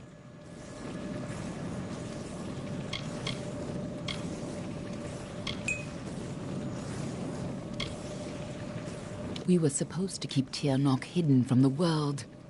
Anyone who learned too much had to die.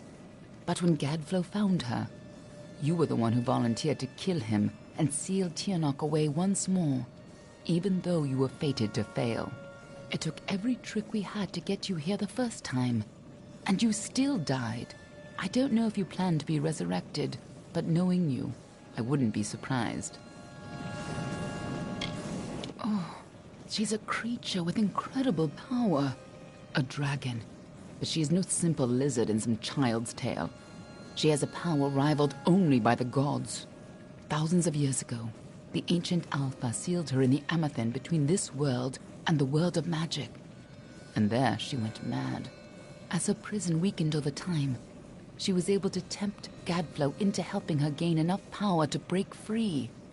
And if she escapes fully, it will mean the end of all mortal life. Tirnoch's revenge for tens of thousands of years of imprisonment. That's why people like you and I have dedicated our lives to keeping Tirnoch secret from the world.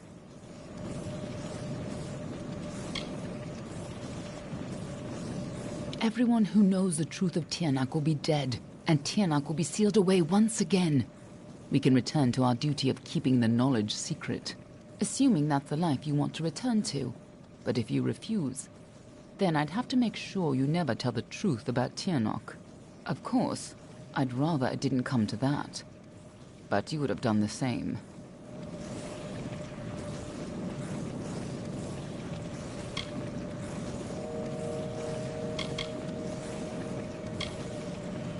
What are you? A moonstruck whelp? If you're going to waste time staring longingly at me, I'll gladly save us both the trouble and pry our eyes out now. To save our world, Gadflow has to die and Tirnoch has to be sealed away. You're the only one who can do it, and you'll probably need to be able to see. Now get in there, and try not to get yourself killed again. Lead on. I'm right behind you. This is no time to dawdle. Lead on. I'm right behind you.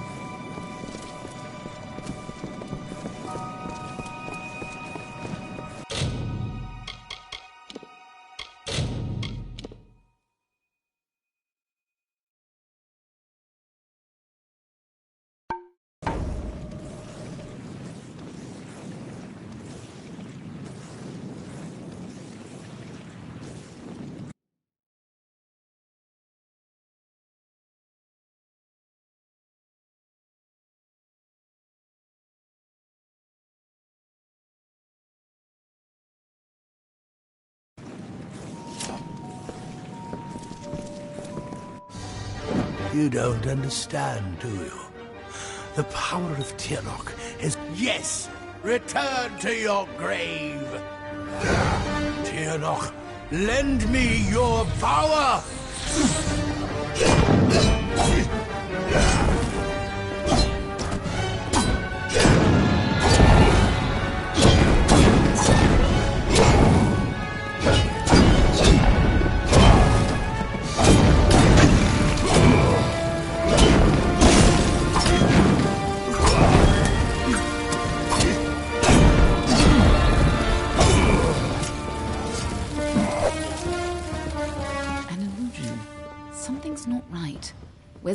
If Gadflow isn't here, then he must be hiding further underground, someplace closer to the source of the Prismere.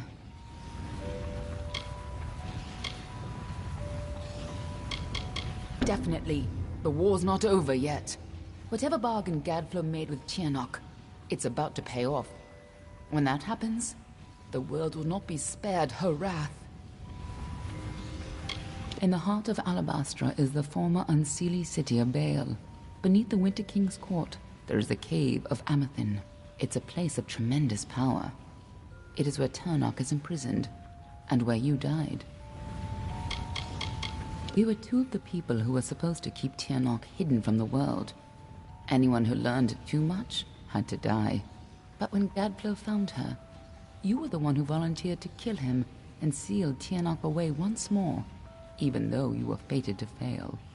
It took every trick we had to get you here the first time, and you still died. I don't know if you plan to be resurrected, but knowing you, I wouldn't be surprised.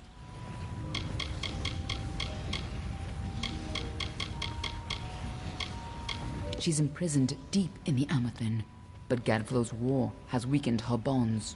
There's no time to spare. If she gets free, our world is lost. This way.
Tiernok is held captive deep in the Amathin, but her prison is weakening by the moment.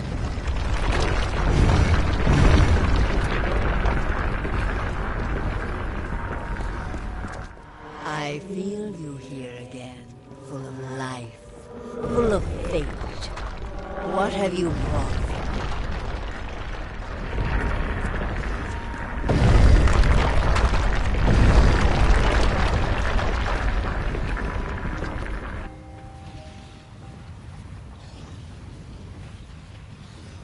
I can feel Tiernok's eyes upon us.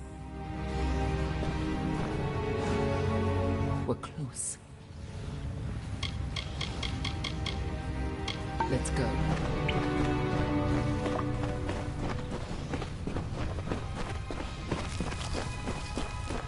You've used your power well. So much potential. Let's have a taste, shall we?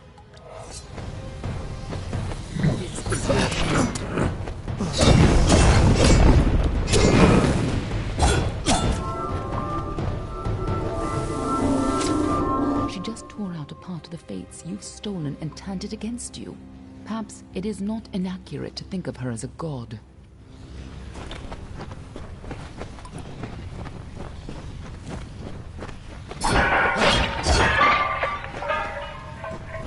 We're close. Tiernok's power is immense. She just tore off a splinter of what you could have been and turned it against you. When she killed you, that much power must have torn you free of the entire tapestry of fate.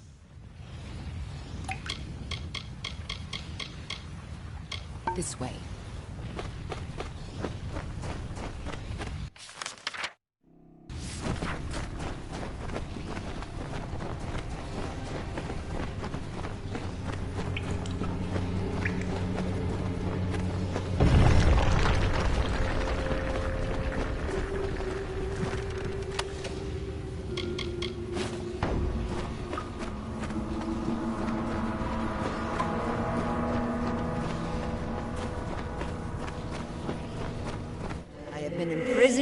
since before your kind emerged from the dark. But now, my freedom draws near.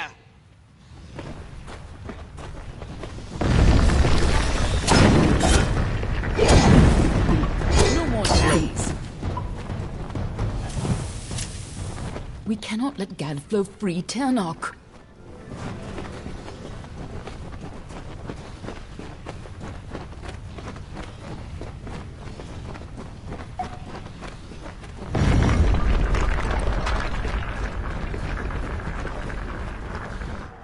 Gadflow's prayers weakened this prison, but he is not the one who will set you free.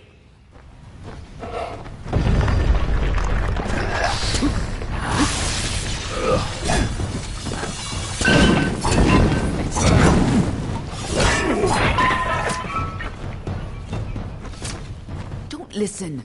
You're the only one who has the power to stop her.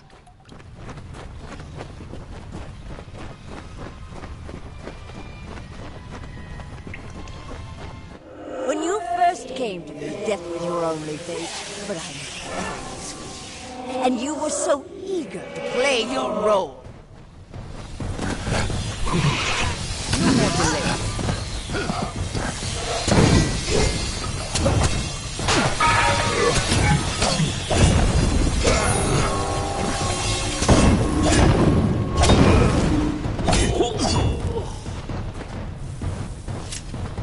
You chose this? What does she mean by that?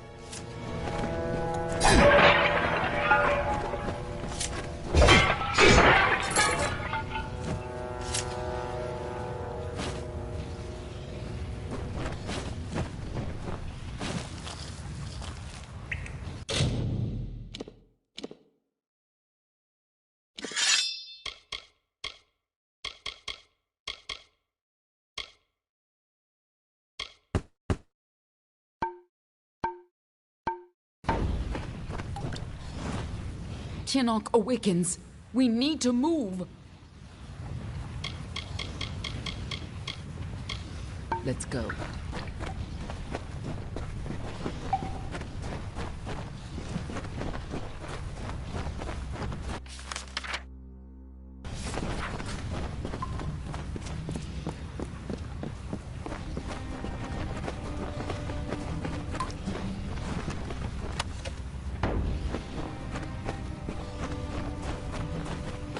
I gave you freedom, and now you have returned to grant me mine.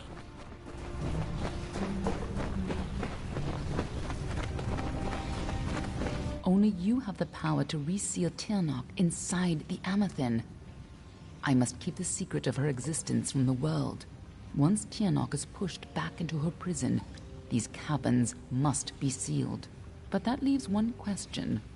Can I trust you to keep Ternok secret?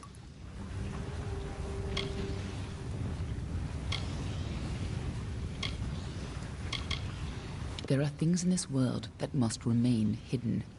If the power of the dragons were widely known, well, you've seen what has happened here.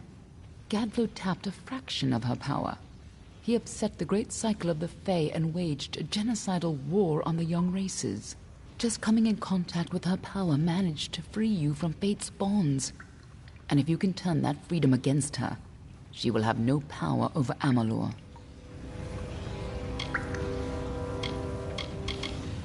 Nothing like you has ever existed before. As always, there's no way of knowing your future. If you're victorious, it may be the last time you change the fate of the world. Even if you fall back into fate's weave once her influence is gone from this world, it will be a far better fate than what Ternok's emergence would bring.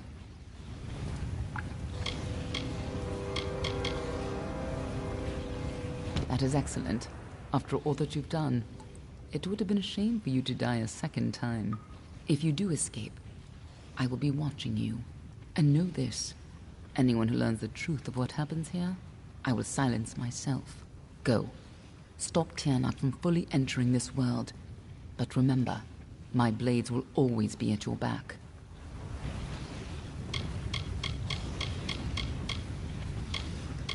Nothing in the world is fated to stop Ternok.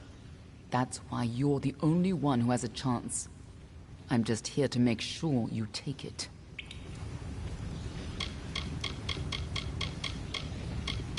Let's go.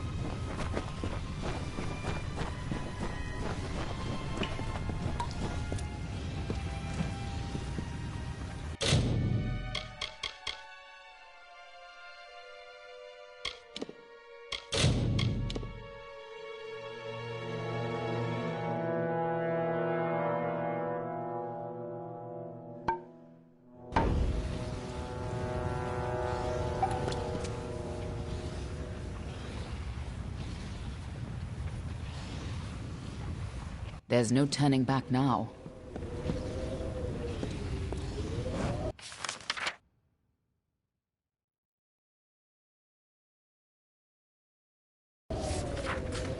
This is a time for action, not words. Let's go.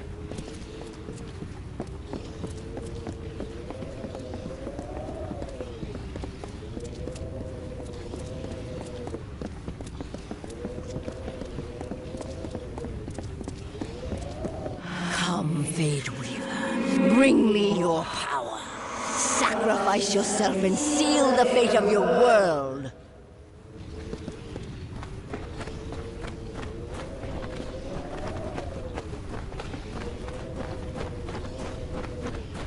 It's time to choose your fate.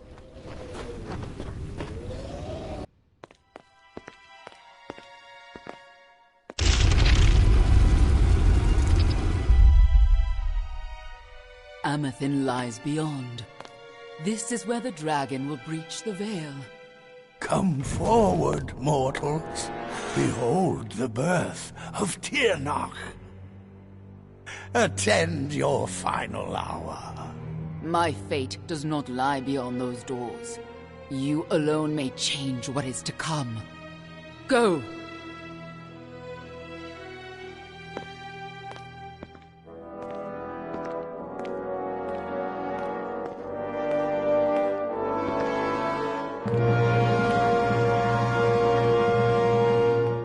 Ah, yes.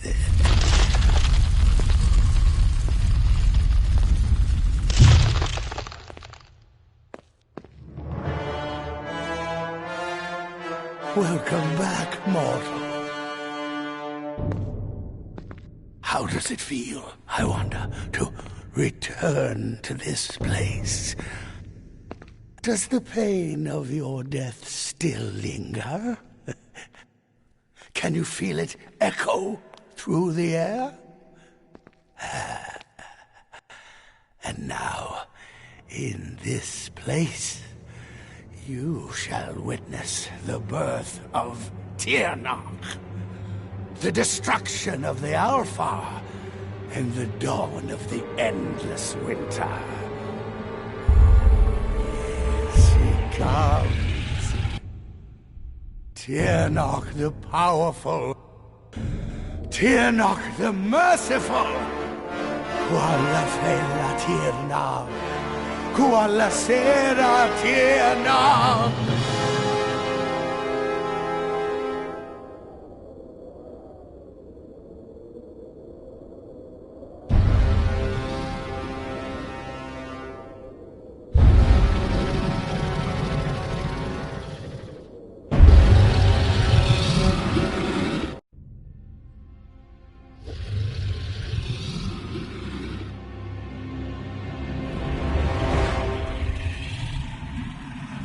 Tirnoch? Have I done well, lady? Are you pleased? Is it that You have served your purpose. But I have so much more to give.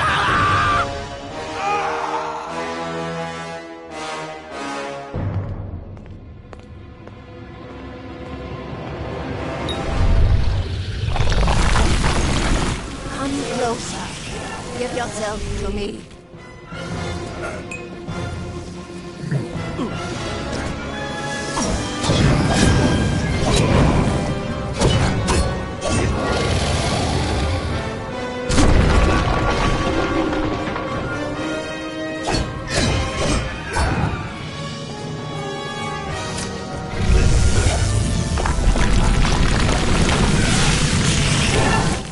much hate, so much power, all to free me.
The destruction of this world is the first step on my path.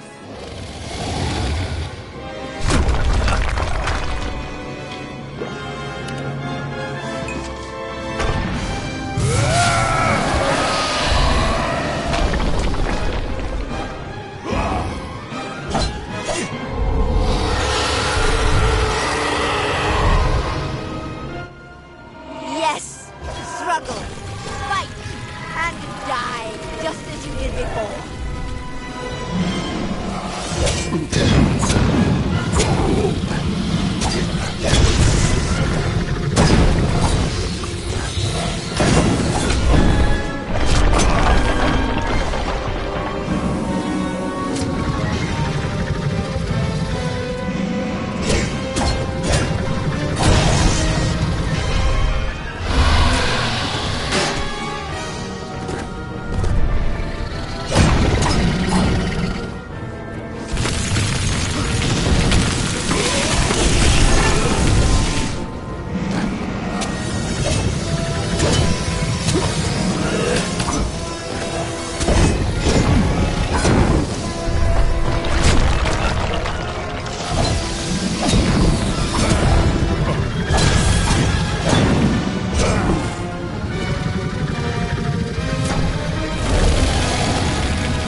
You are nothing but dust.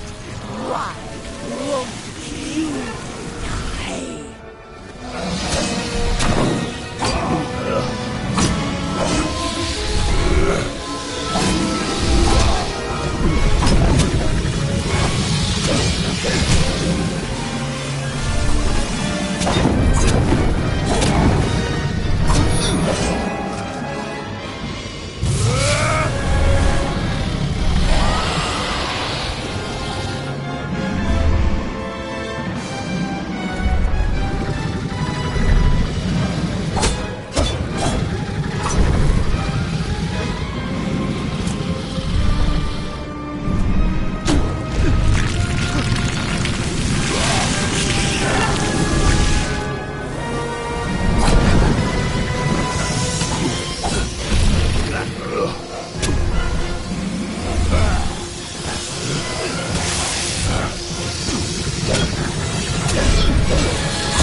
Impossible! Impossible!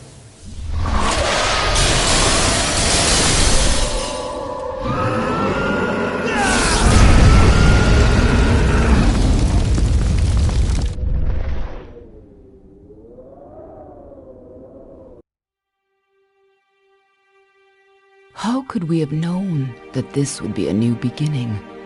I wonder now if we should have foreseen this outcome, but who knew then what fate would bring? I would have liked to have delivered this message in person, to see you one final time. That, however, would have been complicated. The order to which I belong had other plans. Were you ever to leave the crystalline fortress? When it comes to you, though, it seems no fate is written in stone. It was only through my assurances that your silence could be counted upon that either one of us still draws breath. I trust you will not make of me a liar. Were stories of what we have seen to begin to surface in the inns and taverns of Amalur, I would be asked to seek you out. And as we both know, the next time you die, there will be no return. But let us not speak of this. Your life is your own. Go now, and see what fate may bring you, or what fate you may bring. Perhaps one day in happier times, you and I will meet again. Until that day, I remain yours, Aelin Sher.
Well, well, awake at last. You gave us quite a scare. But you're here and the war's all but over. So who are we to complain?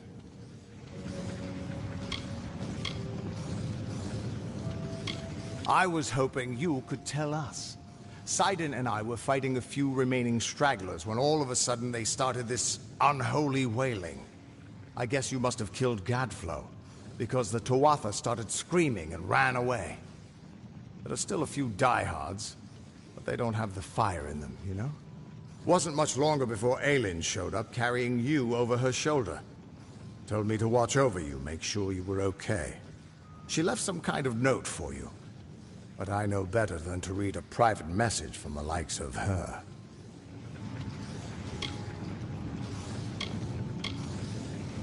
There are still Tuatha who refuse to surrender, but yes, the war is ended. You should have seen the parade in Rathir. As for what's next, well, that's a tough question. See, a lot of the soldiers asked me for readings after the fighting ended, and try as I might, I can't see a fate for any of us.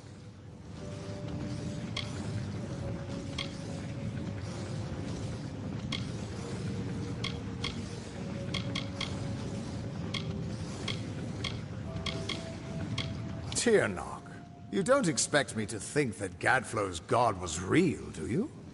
No. No, impossible. Whatever happened down there, though, it changed everything. At least for now. I've been a lot of things in my life. A hero and a heartbreaker. A fate weaver and a failure. All at the cruel hands of fate. Until you came along, I never had a choice in what I was. Thank you for that. First she works with us, then she betrays us, then she saves your life. I admit I don't know what to make of that woman, but I feel like we owe her. Not that I'd know how to find her, or pay her back, for that matter. I've heard legends about it, but supposedly it's a deep cave beneath Bale. Either for the Winter King's meditation, or where they emerge after they die. Last I saw him, Sidon was mourning at the House of Sorrows. I can't imagine what his people are going through. If you see him, give him my regards. The Winter Fae were a decent people. They didn't deserve what Gadflow did to them. Well, ever since you came back from Alabastra, I cannot read a place in the Weave for anyone. Whatever you did, it didn't just win the war. It's given us all a chance to make our own destinies. Whatever you did to him, Gadflow is truly dead and gone. Sidon says he won't be reborn, although I don't know how he can be so sure.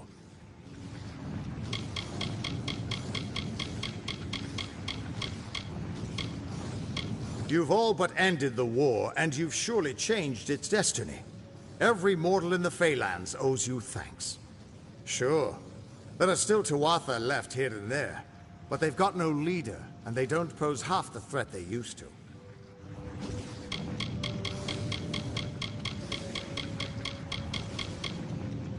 There are still plenty of Tuatha, but without Gadflow to give them the word of Tirnoch, they've gone mad. So the gnarled madman didn't make it out of Alabastra? I can't say I'm choked up over the loss.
Good morning, sir.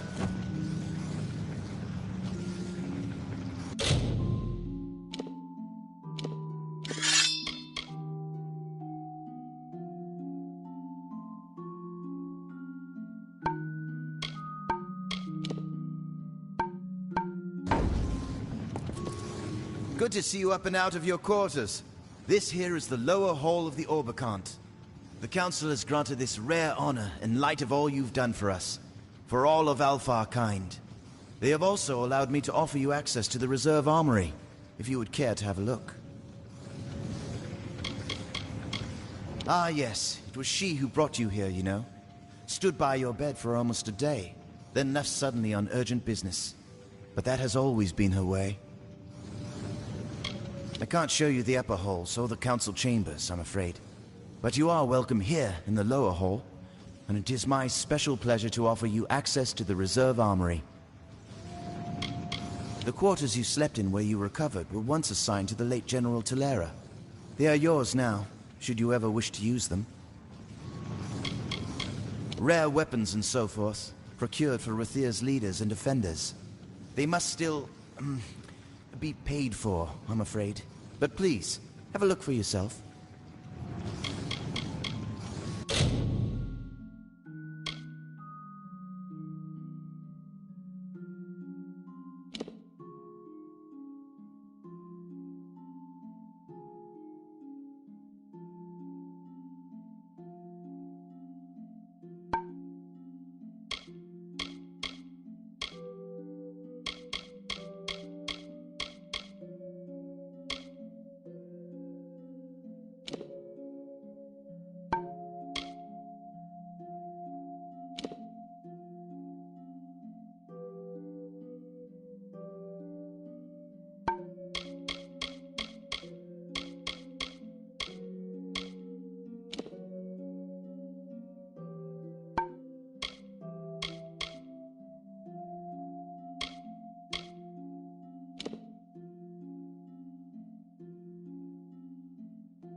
I do hope your stay has been restorative.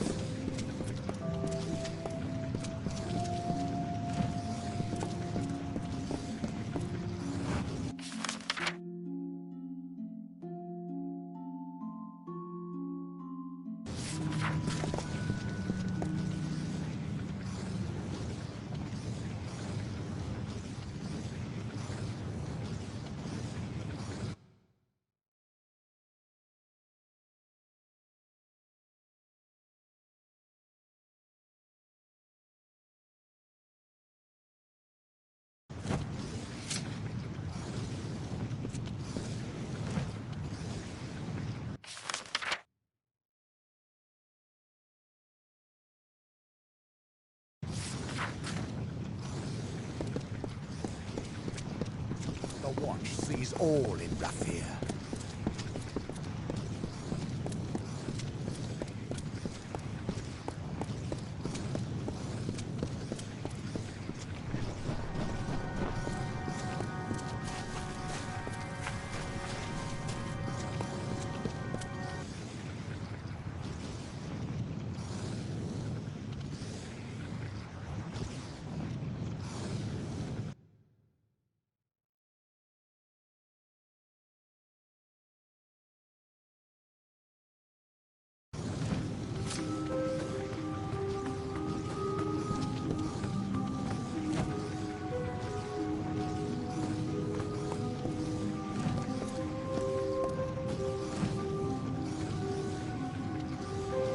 Tell me, what brings you to this sacred place? For prayer? For the weaving of your fate? Or for the orison? There is something peculiar about you. The threads are... But you know of this, don't you? Then you are the one. I had heard rumors, but never thought... Well, it is good to meet you. You have drawn Lyria's attention. May I look into your cards? It is said that our goddess is the goddess of magic. But by so being, she is goddess of the heart of things, of mystery, and the true weaver of fate. This temple was founded by Bayala Tiran herself, mother and prophetess of our people. It was High Priestess Tiran who led our people from Glen Sutton. It was she who found Rathir. It was she who sheltered and guided us, who made us who we are.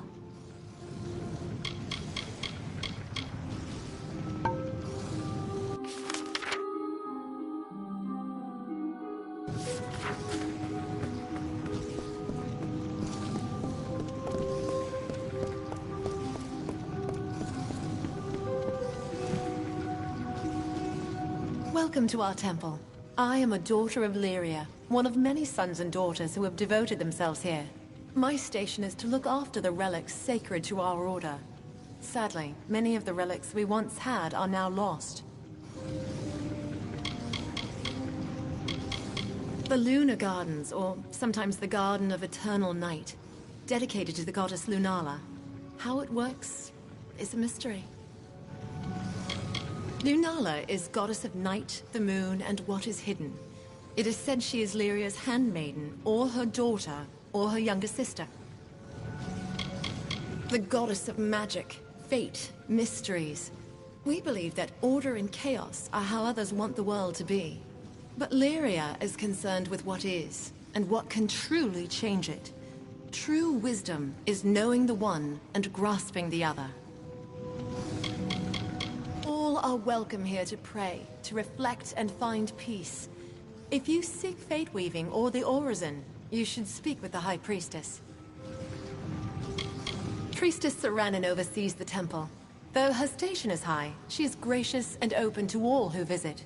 She will weave your fate if you ask, or lead you on the sacred ritual we call the orison. You should speak with her if you wish to know more. I thank Lyria morn and eve that she has seen fit to end this awful passage of our history.